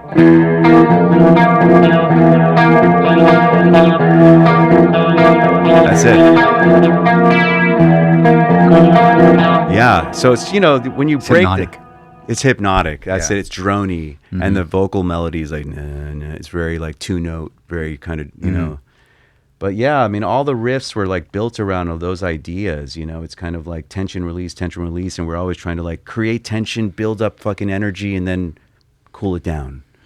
So it's like, so a lot of dynamics, like, and that was always the thinking with the arrangements. It's like, build it out. There's a fucking even the guitar, it's like, let's think of this as an orchestra. There's the low part. You do something. If I'm playing a low riff here, your part should be like up here. Oh, yeah. So it's like you're covering the fretboard, And then the bass obviously playing lower. So yeah, it was always this independent stuff, but also listening to each other rather than like my parts, my riffs. It's like, no, we're actually all like interacting to create a sound, And that's, and then weirdly, I remember when we were making the record, like, normally the instinct for the engineer is pan the guitars hard left and right just so you can hear the separate parts. And I was like, no, don't pan them. Like, very little panning. I want it to sound like one sound. Like, these riffs are.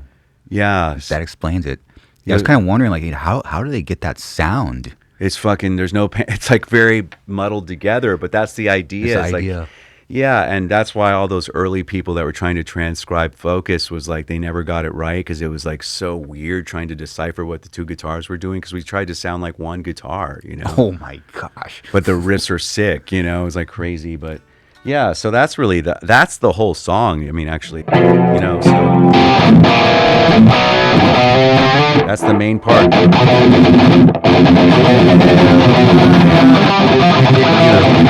And that's just like all half steps, and then, you know, the clean part, the verse, you know. And then we do the same thing heavy.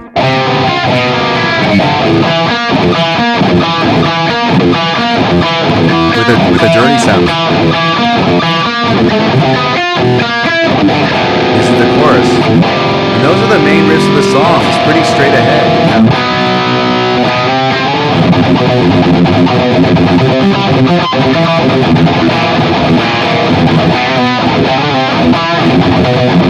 I mean, it's funny, like when you break it down like this, you're like, it's not that crazy, but you know, you hear it in like with the drum parts and all the, you know, the way there's so much detail, and like Sean was such a jazzy drummer, you know, he had like fusion chops, but he was like also a metal guy, so his playing was so different compared to most of the metal guys, you know. So the way he'd approach a groove, and then we had Malone, who's a fucking fretless dude, so it's like those two sounds, it was like this rhythm section was like, who the fuck are these guys, you know? I mean, those guys were beasts. Talk about telepathic exchange. Those two were like one organism. Fucking Sean and Sean had this like chemistry that was untouchable, man. I was like, you guys are in your own. Special. Yeah. It's special, man. I felt so lucky. I get to fucking play with these guys. Like, they made everything I wrote sound sick. I was like, fucking, they just took it up like all these notches because these guys are beasts, you know?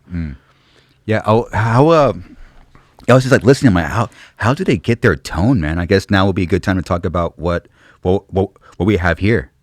Yeah, so this is obviously a Fractal FM9. It's like the bigger processor modeler pedal from Fractal, and you know, I'm one of the early guys with these people. I had the rack back in, that was when we toured with Dream Theater in fucking Europe. This was like a long time ago. Can't remember what year, but it was really when they first came out, you know. And I guess it was like 07, 08 or something. I can't remember when the company launched, but it was different. They were way more complicated back then. They're still pretty complicated, but I remember the menus were fucking ridiculous. It was just like, what the fuck is this? Like, you could just edit for days, just like sub menu of some, too much for my brain. I want easy, you know what I mean? I'm not that tech.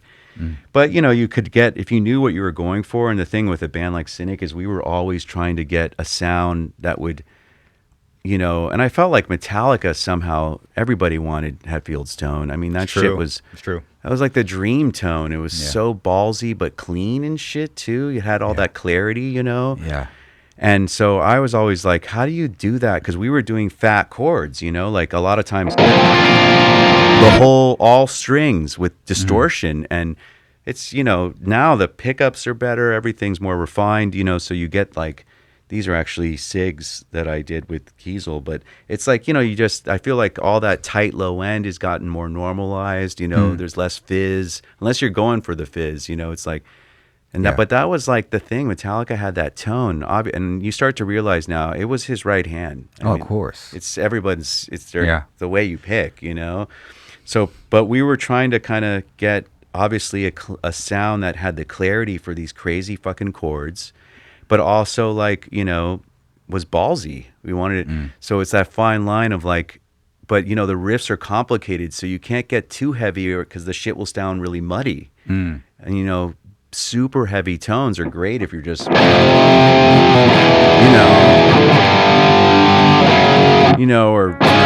whatever, more straight ahead death metal and stuff. But when you start getting into these fat chords and these fucking complicated things, it's like, oh, how do you get a tone? So it was always, I feel like it's the eternal quest. And we experimented. We had times even where we tracked on, I think on Trace Dinero, we would do double track heavy tone and then a clean underneath it, just tucked in, and it would just be blended with the dirty sound, so you get the clarity. Oh yeah. But you don't notice that there's a clean sound in there, but it's tracked in, you know, or whatever. But yeah. So this, I mean, it's funny. Like these sounds, really Gilbert's been the one who's been more deep in this than me, my other guitar player. He's just so deep in the fractal scene, and he's like, he just basically sent me patches fucking a week ago. He's like, I tweaked the patches, like get the update. So I fucking did the update at home. Oh, great. Yeah. So these are like new sounds, and there's like a whole other set of them. But you know, it's just, you know, what happens is they come up with new firmware. And suddenly you're like, oh, now that amp model fucking sounds a little bit finer, refined, and more, you know. So you're just constantly. Yeah, it's the eternal quest for fucking sick tone. I mean, I imagine you go through that shit. Of course, always looking. I mean, and you're full on neural now, huh? Yeah, neural now. There it is. It fits in my backpack. It's fucking amazing, isn't it, man? Everywhere I use it here. I use it. It was one day. It was a trip. I'm like, dude, I'm on an airplane, and it's right above me right now. Amazing. It's so I crazy. know. It's wild. I'm like, this is wild, dude. I love it. Well, it's funny you're saying. Like, I remember we flew to do a one-off in fucking Norway. It was a festival, and I had to check my rig because it was in a rack. It was like a fractal rack with other effects and shit or whatever, and it didn't make it. So, like, it didn't, somehow it got lost in the luggage, and we had a festival to play that afternoon, and I show up to this festival without my rig, and I'm like, what the fuck am I gonna do? And I'm like backstage asking people, and some black metal band was like, I've got this spare Boss GT5 pedal, remember those old like Boss ones? Oh yeah. And he's like, you can borrow it, it's my backup. And I fucking like had like 20 minutes, I'm like fucking there trying to fucking get oh my goodness. And of course, that show is like everywhere online, 10 cameras, fucking. I was like, perfect. Fucking A, fucking, you know what I mean? Perfect. Perfect. I know, man. What are you gonna do? That's perfect. Fucking, that's the way to do it, right? Perfect. Because you have to do that over and over again. You're just like, that's it. Let go, Paul. Let go. That wasn't supposed to be your guitar sound, that show. But it was, you know, it's just your worst nightmare when you spent so much time cultivating a sound you love. Of course, man. And now you're fucking on video, direct fucking, you know, it's like, oh, fuck. And it was really windy at that show. It was outdoor festival, and the fucking vocoder, which is all like hot and effect and thick, was fucking, the wind was throwing it off, so it would like make all like the weird, like it almost sounded like auto-tune. It would just freak out and shit. It was like, and I was like, fucking A, like fucking, it was like posted on YouTube. Oh, dude, it was live. 4K. That shit's. I was just like, no. It's just a fucking quick 4K, real quick. Fucking A. Quick 4K. Come on, that's dude. the stuff of nightmares right there, dude. Oh yeah. I know. So your main tone is the Fractal FM9, and then and we both use these, and yeah, man, it's just like all these different amp modelers and stuff. But it's, I mean, I feel like I should. So I feel like you have like, okay, so you have like a dirty tone and like this really cool clean tone. Is what I've been hearing. Yeah, basically it's like, I'd say the main core is the dirty. And this is like the other one. This is like the stealth patch, which is a little cleaner. It's a little brighter.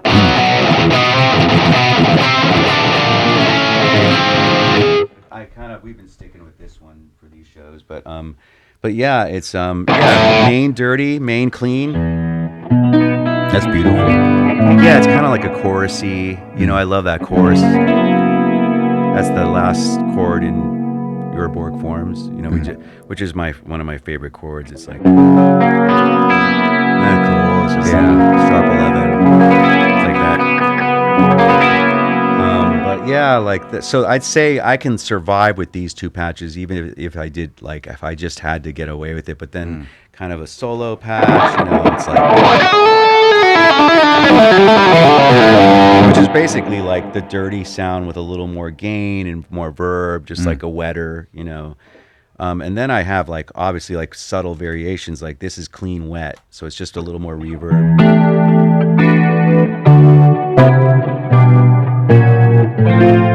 And then clean solo, which is kind of a little hotter.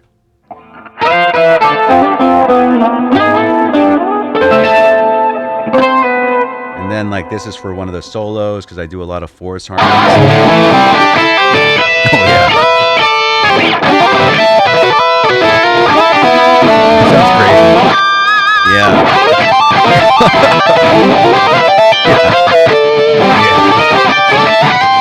Yeah, I love the Force. It's sick. Tuner, and then like solo, and then dirty ambient. So and dirty wet. It's just like little variations off these two. These are the main. You know what I mean? Mm-hmm. A main dirty and a main clean, and then everything's kind of embellishing. And I use this ambient for like moments of like weird like. It's almost like Oh yeah. That's cool. And I used to actually, back in the Focus days, I brought my guitar synth because that was the thing. All that synthy shit you hear on Focus is like it's either my drummer playing with a drum pad, because he would like the beginning of How Could I was him. I was gonna ask you what the fuck is that's that intro? Sean playing a fucking drum cat. I was like, what is... Yeah. He's literally programmed keyboard sounds into a drum cat like a MIDI device, and he plays it. He would play it live. And but a lot of the synths stuff are on our guitars. We had like that Roland GK or whatever. Oh yeah. Oh yeah, that was like reunion show. I think was that Hellfest or something? I think that was Hellfest. You did a Hellfest before? Fucking yeah. Sick ass fest. There's Sean fucking just having a good time, chewing gum and shit, ripping it. Just ripping it, dude. But that guitar actually did have the synth pickup, but I wasn't using it then. But it literally had like the MIDI plug right here, so I'd have two jacks. I'd have a MIDI and a fucking quarter-inch. I know it's complicated, Fucking your rig is like a fucking 10-space rack. I was like, fuck this. Now this shit's like, and boom, bam, Yeah, but I will say, I love pedals, and I don't know if you we're into a pedal phase, of course. But like Meris, I don't know if you know Meris. Those guys are up in like Ventura County. Oh yeah. And those guys are like all the old OG engineers from like Line 6 and all these companies. They're making the sickest fucking, like all the effects from these companies. They're chasing the tail of their effects. They're trying to get. Oh yeah. But it's like people are using Meris. this because it's simple. Yeah, they're ridiculous, fucking the highest level of, to me, boutique pedals out there. But anyways, they fucking. What's nice with this is you get song ideas, and then you go through these pedals, and you just go. Oh, just go. And you just suddenly that riff fucking on that patch, you know what I mean, sound becomes a different song. It's like, it's so fun because it opens up possibilities. Like, it inspires creative process, because I'm always writing music, but I did this thing with them, and just recently. They did these. Oh, dude! So it's very fitting. Yeah, it's very fitting. Yeah, those guys are all. It's funny. All the pedal companies really are all in Ventura County. Like they're all kind of like north of LA in this little pocket. There's all those Line 6. All those people who ended up there. They're all like the engineer nerds that are doing all this fucking sick effects. It's. I mean, California has always been a pioneer with guitar companies, amp companies. I mean, right? Yeah, it's true. I mean, come on. Oh, yeah, dude. I mean, my first actually custom guitar I had was a performance guitar, which was, I think, an LA company, a little luthier guy. I found out about him because Steve I had him back in the day. Oh, yeah. And I was like, so I ordered a performance guitar. I was like, I had some. Oh, hell yeah. But I don't even know if they're still around. But see, oh, fuck, are they back? Holy shit. Is he back in business? Always back. I know. Everyone's back. Since custom hand-built, yeah, since 76. That was my first real custom SIG thing. I mean, not SIG, like I just paid for it. Like I made and I played that like between that and the Steinberger. Then once I got a headless, that was my last headstock guitar, really. And then... Dude, you just been headless like... Fucking... once you got it, dude, you're just... Fucking, I was like, that was it. I know. You know why? Because I fucking got handed a Steinberger, which that guy Ned Steinberger, and it was just so trippy because they had the trans trem. You could fucking change tuning with the bridge. You could literally just like change the position of the bridge.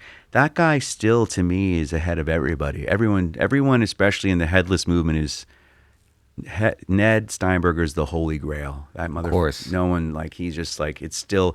And the thing is that he was spending all the money to just like carbon fiber graphite necks, like they were really expensive, and then he sold out to Gibson, and they started to make cheaper models, and then he kind of left. Oh, but that's what happened. That's him. Yeah, he's the OG headless dude, man. That guy's a fucking badass. He just OG, man. Yeah. Yeah, Ned Steinberger, man, he's still around. He has this new model, this called the Fin. It's so sick. I was like, I really would love one, but I think he made like, I don't know, a very limited amount, and it's like fucking $8,000 or some shit. Like he just makes these limited, you know. That's crazy. But people don't realize Ned had a moment in pop culture. Eddie Van Halen was playing him. Fucking, you know, Geddy Lee. Like it kind of made it into the mainstream. There was a moment, you know. But people hated them, you know, and to this day, people are still like, you know, but back then, like, fucking, where's your fucking headstock? I mean, it was like, I got so much hate for that fucking guitar back then. Dang, everything, the music. Fucking the music. Guitar. Well, we were like all playing these guitars. Cynic was literally 3 headless dudes in fucking 93 on stage. And like, what the fuck is wrong with these bands? We're fucking headless and fucking just, we were just. That's sick. Yeah, that was Eddie playing the paddle. And now we got the Kiesel. Yeah. I went from Strandberg, who I was with for 10 years, who were, you know, one of the leading headless people, and Kiesel's been as well. Kiesel actually, you know, is working with Holdsworth, you know, still. Like, I mean, I think they still release his guitars. Holdsworth's been gone for a while, but yeah, like, this is my new baby. This is the new thing that we came up with. This is the M3. It's kind of like the best of other things I've been interested in doing. And, you know, Kiesel's like, what's really sick is their factories in Esco, you know, Escondido, North County. So I went there with them, and we're just like cutting wood and like fucking with shapes and trying to get vibes. And I was like, man, it's so hands-on to make a guitar. Like, I got so stoked on it. I started learning carpentry in NorCal. I've been like apprenticing with this carpenter. I made my fucking bar top in my kitchen and shit. Oh shit! I'm like into it. I'm fucking into it, man. Cool. Like working with wood and shit, you know. That's dope. And there's so much like wood there in NorCal. You get on Facebook Marketplace, people are giving fucking so much, and like restore, like you know, redwood. That's just kind of, it's just, there's an abundance of it because of all the trees up there, you know. Oh yeah. But, you know, I also like the carbon fiber. I'm really into like fucking. What are the specs on this one? Yeah, so the actual top, this is a poplar burl top, and you can see the layer. See, that's the actual top. And nice. And so like if you do these tops, you know, you can do buckeye or poplar on my Sig. It's like, it's always looks different because it's the figuring of the wood's different. So depending on the slab you cut, it'll look sometimes more. It looks trippy, but they all are like, you know, they all have a trippy, like kind of almost cosmic look to them. And this was, you know, he's like, what kind of stain do you want to do? And I was like, they have this thing called the Cali burst. It's like a sunburst, but they call it Cali burst. Okay. Because you can pick your burst. And this is a swamp ash. I mean, it's a, what's it called? Ash something, is it? No, it's something ash, antique ash stain. So see that kind of silvery kind of vibe into a purple. So I was like, it's like, so it's this like antique ash into the purple, and it's sick. Yeah, and then the back is swamp ash, you know, which is like kind of just a really cool. But yeah, the tops are, I mean, it's a real legit kind of top. And the thing we came up with this idea, you know, I had this originally with them. I was playing this like headless semi-acoustic for some acoustic shit I was doing, and I was like, I had with this friend of mine, an artist friend, like he had this putty that turns into like concrete, and I made a kind of like a design for a headstock, but not really a headstock, but it had this kind of vibe.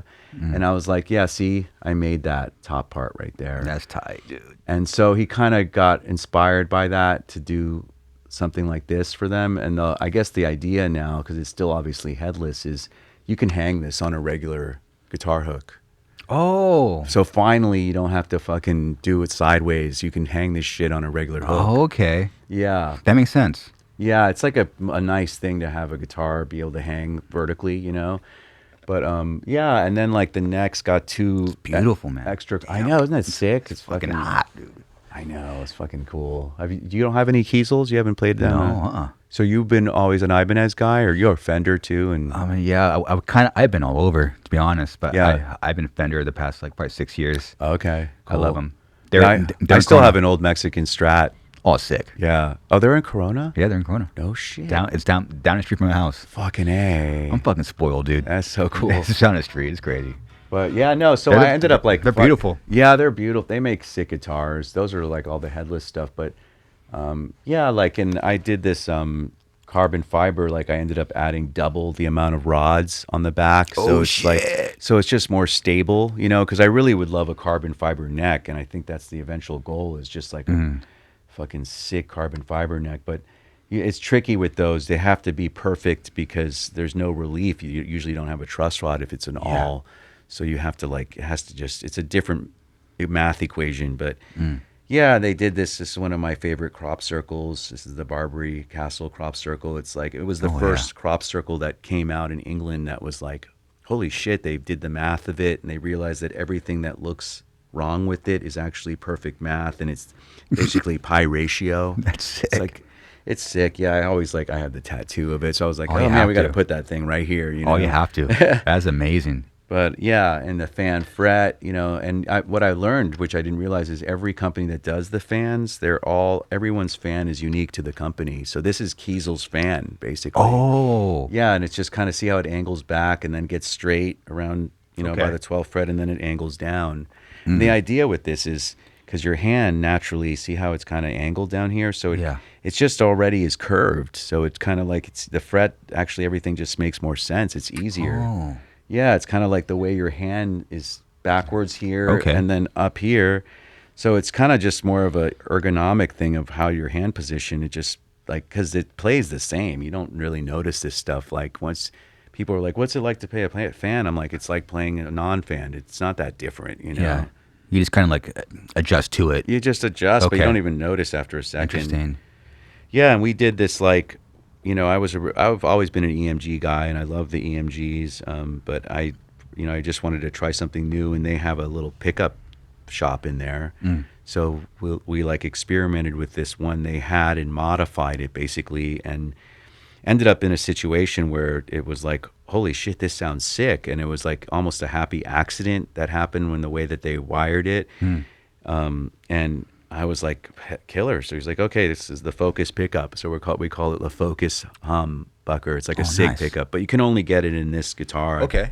I think eventually it would be nice to make it available for everybody. But you can see how it's like angled, you know, for the fan. And then and this is just their like beryllium. It's like almost like a slappy neck Strat pickup. It's got just a really cool slappy clean tone. And I use it sometimes for like a warmer. You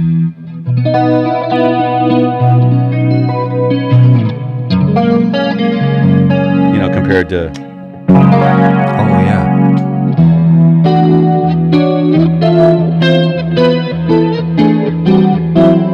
Yeah, I love that sound. You know, it's almost like you're rolling off all the mids or something, and it's just really warm.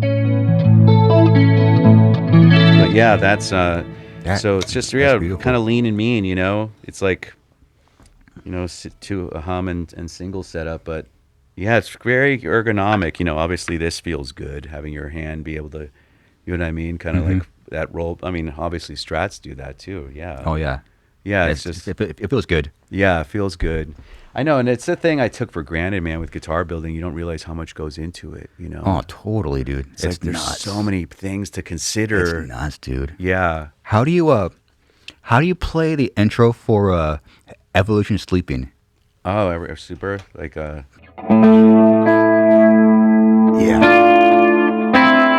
You want to learn it? I do.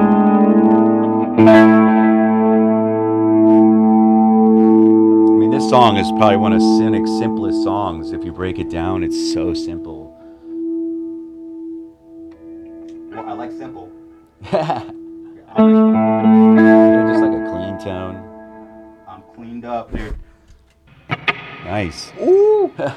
Yeah, so like, you know, just basically a power chord, like 1-5, but right at like, so open A, and then like the octave on the 7th fret, and then let the 5. That's the first chord. Yep. And then, so I don't know if you ever like played like a third, but like if you do a D minor chord, you know, like a D minor. Like you ever do like yeah, but that finger would go on the F right there. So So just do the D, do the power chord with the D again. That's it. But so this is basically just going. It's like with the always open A, and then you're just doing those top two notes.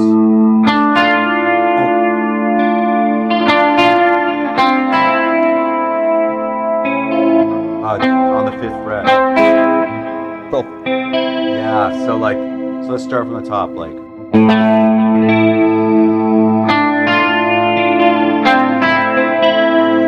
That's the first 3 chords. And then it's like G, you know, like a G octave, and then the B, right?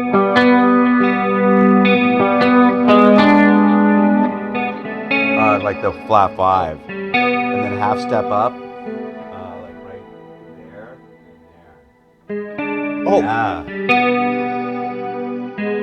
That's it. So that D. Okay. Oh, no, Minor, yeah. And then the D, F, like that. Yeah. Bar it, and then the shape up here, the G. G. Yep, and then that tritone. That's it.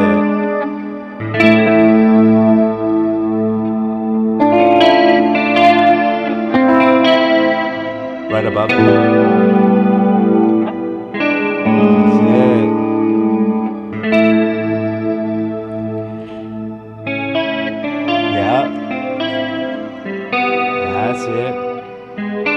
Go. That's it. That's like the whole song is built around those chords.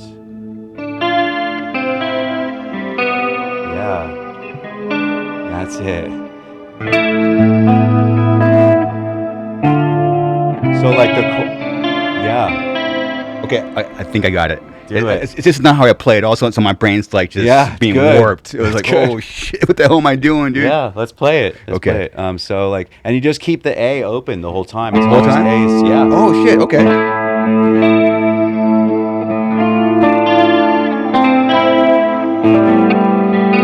Keep hitting in that A too. Yeah.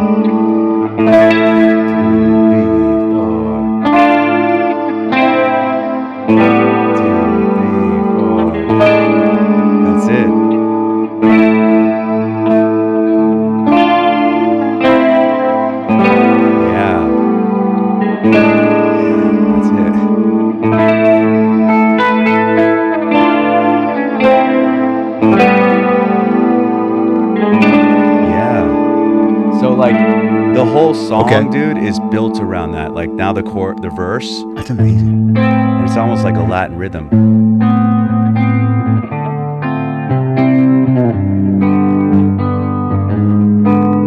That's the whole song. Here's my hand, you painted on a circle flips outside a door, and then F. Expected here, a whisper. Back to that G, diminished. It's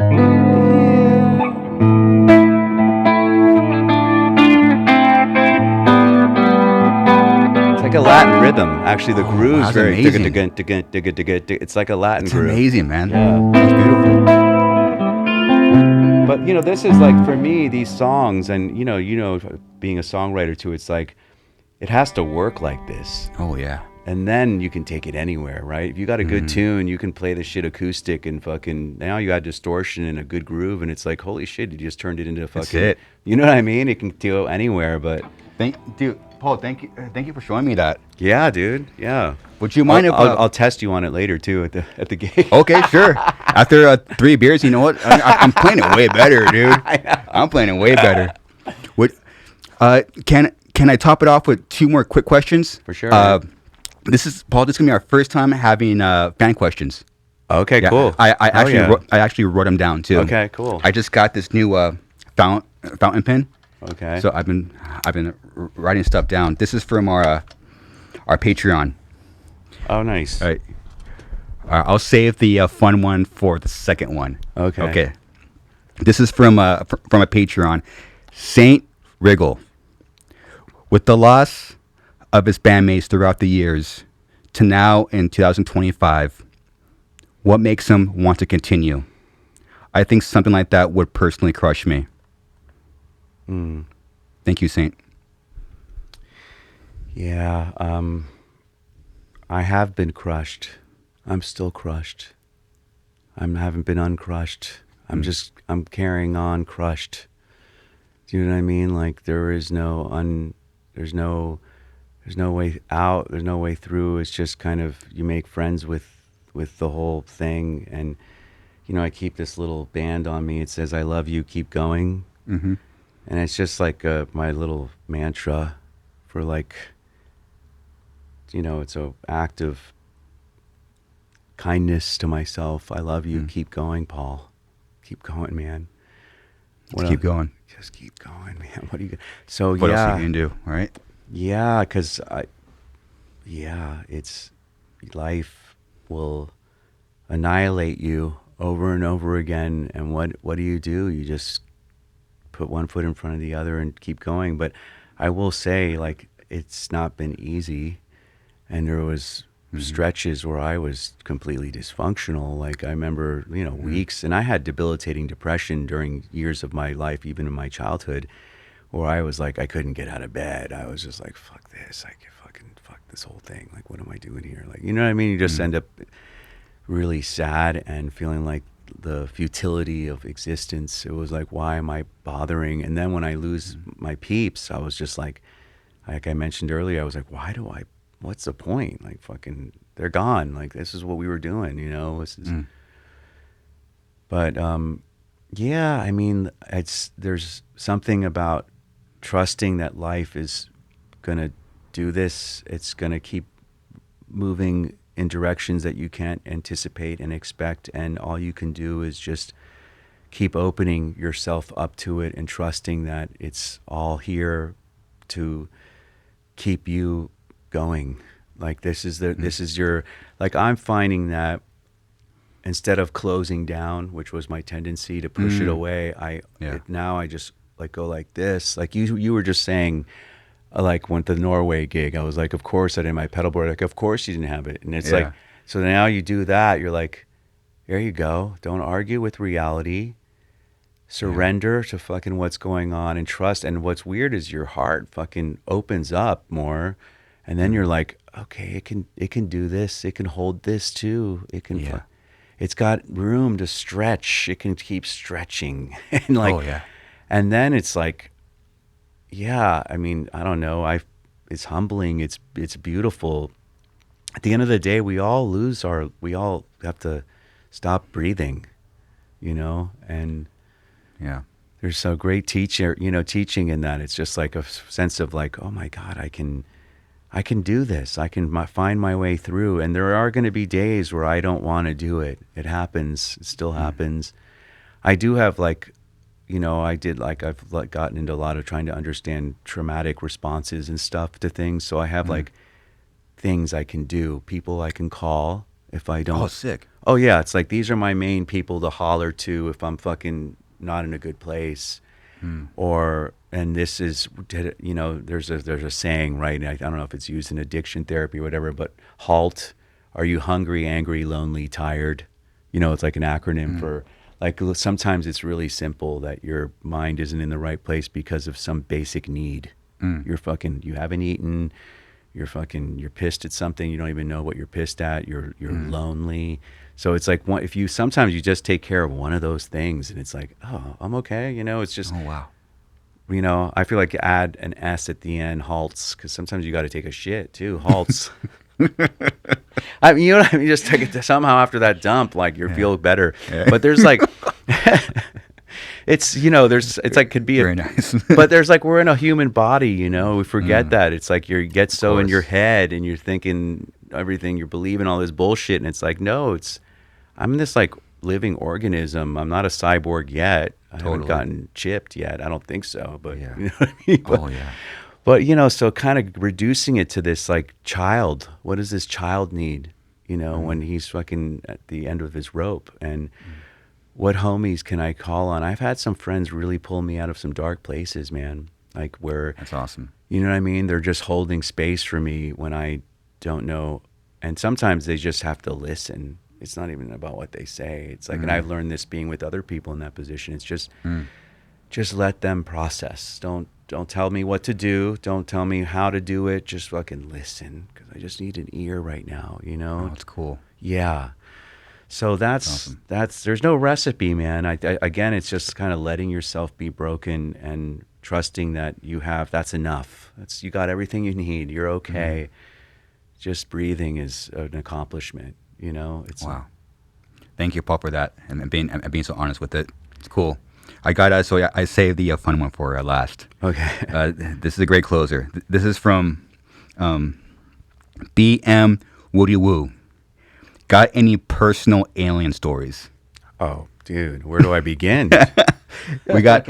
Where do I begin? I mean, are you serious? Real quick, Paul. This sucks. Oh, fuck yeah. We've only touched. I know. 2 hours. We could do a whole podcast on aliens, bro. Personally, dude, I really don't feel like I touched anything. I need like 2 more hours. I know. But answer this quickly, and then we got to get you out of here. It sucks. So well, basically, I mean, this started at a very young age, and my mom was into this stuff a little bit, and my aunt, like I had some kind of free thinking family members and stuff too, but I had an abduction experience when I was a kid. Oh man, this is a. No, I mean, this is what hour. Fuck. Okay, I know, dude. But I had an experience where I basically was brought onto a spaceship, and it felt like a dream. And this being came and fucking there was this crazy ass UFO craft, super alien situation. I was a child, and literally this woman approaches me who is this like hybrid being, and she was like, "I'm your mother," and I was like, I swear, no, it was after all of that I was like. Because I shut it down for a while. Like I almost didn't even realize. I think that the story, according to like Bob, like Johnny Mack and some of these heavyweight fucking people that researched abduction theories and all this, is that they erase your memory. These because they don't want you to be traumatized by it. But it was in my 20s. I had this moment where I remembered it again. It was like a regression therapy thing, and I was like, holy shit, I remember now. And then I went deep into the ET stuff again, because I was like, it all flooded back to me. And then it was just like all around me. I was obsessing, I was reading, I was trying to unravel this childhood traumatic experience. But I remember telling my mother back then, like, Mom, I was on this ship and this lady. She was like, of course, fucking, that makes sense. They're real. She was like, they're real, She's like, that shit's real. And I was like, yeah, so that was the beginning, I think, that opened up like a weird, and people would say, oh, it's a traumatic response to your childhood. I don't think so, man. Read Johnny Mack's stuff. Read a Harvard-lauded fucking scientist who was a child psychologist who reverse engineered and studied all these kids. Like, that shit's real, bro. That shit's real. And there's people living in other dimensions, and they were abducting us during a lot of activity during a certain time. And we were all, you sound like a crazy person to this day. It became so taboo, but it's like there's a phenomenon there. And it's so narrow, I think, for humans to think we're the only people on this fucking orb floating in the middle of blackness. Come on, there's fucking Earth-like planets all over even our solar system. Like, how can there not be life on them? But it's just the way that we've met them is so complicated, and there's so many layers to it. It's just like, there's also the psychological component. It's so deep, dude. But since over the years, I've had tons of experiences. I mean, my God. Seeing ships all the time. Fucking, crafts, fucking. Wow. But, where I am in San Francisco, I have this sick fucking view. And like one of the things in the middle of my living room is the Transamerica Pyramid, that pyramid-shaped building right there in downtown. Yeah. Because I'm really in downtown and I have a lot of sky, and I'm seeing some crazy shit up in that sky. And I've fucking gotten my binoculars. I'm like, what the fuck is that shit with fucking lights changing? Yeah. And one homie was like, they got sick ass drones in SF. Like San Francisco's got fucking all the new tech, and they're testing that, and some big ones apparently. So now I'm like, are those fucking drones? Some of that maybe. Some of times the light doesn't look human. It's like a weird light frequency. It's not like man light. It's like a different light. It's like, that can't be that's not a light I've never seen, It's a different, and sometimes there's a vibe with it. You can feel there's something, they're watching you too. Like they're in on it. They're not, but there's, interesting. Look, keep looking up, man. Keep looking up. And down. There's fucking Going down too. No, there's USOs. There's fucking all these worlds. There's so much. I mean, it's an embarrassment of riches if you do the research on UFOs and USOs. It's in the CIA's dropped all those files. They did it during fucking COVID, and no one paid the fuck attention because everyone's caught up in the news cycle. And it's like, have anybody read that shit? There's insane. But it's all out there, and there's accounts endlessly going back in time. I mean, you have going back to the Hopi Indians. They were fucking drawing star systems. They knew the Pleiadian star system. They were drawing that shit on caves before they even had fucking telescopes and shit. How the fuck did these Indians do what I mean? They were like, apparently they were being beamed down fucking, you know. Yeah, look at that shit. They're fucking, the Hopis were fucking advanced. And they talk about it. They have a whole relationship with the star beings and stuff. But so this shit goes back, bro. This is old shit. This isn't fucking, it's deep, dude. Dude, we're 2 hours in. I feel like I feel like we didn't even cover. I know, we have a lot more to get into, bro. I mean, straight up to Cynic fans and fans of you, Paul, I truly apologize. I don't feel like I did enough. I appreciate you, I'm sorry, man, but we got to get you to sound check. Okay.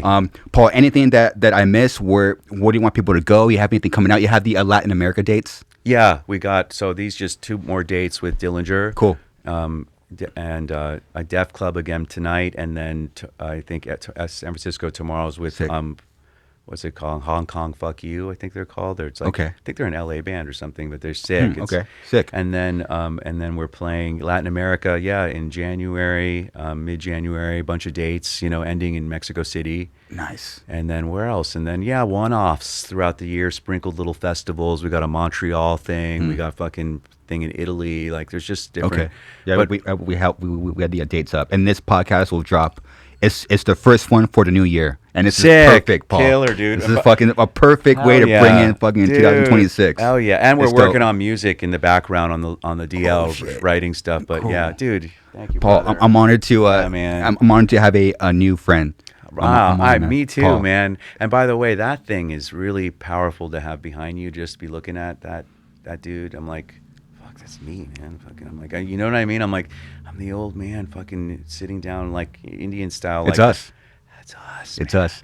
Only out of over 200 guests, only 2 people have brought it up. Is Little Darky and you. And you guys both have a very observant way about you guys, so it makes sense. So it's why I put it up. Literally, no one brings it up. It's powerful, man. That was hitting me the whole time. That's I'm cool. like, whoa, fucking here we are. Finally, it worked for somebody. Jeez, Louise, man.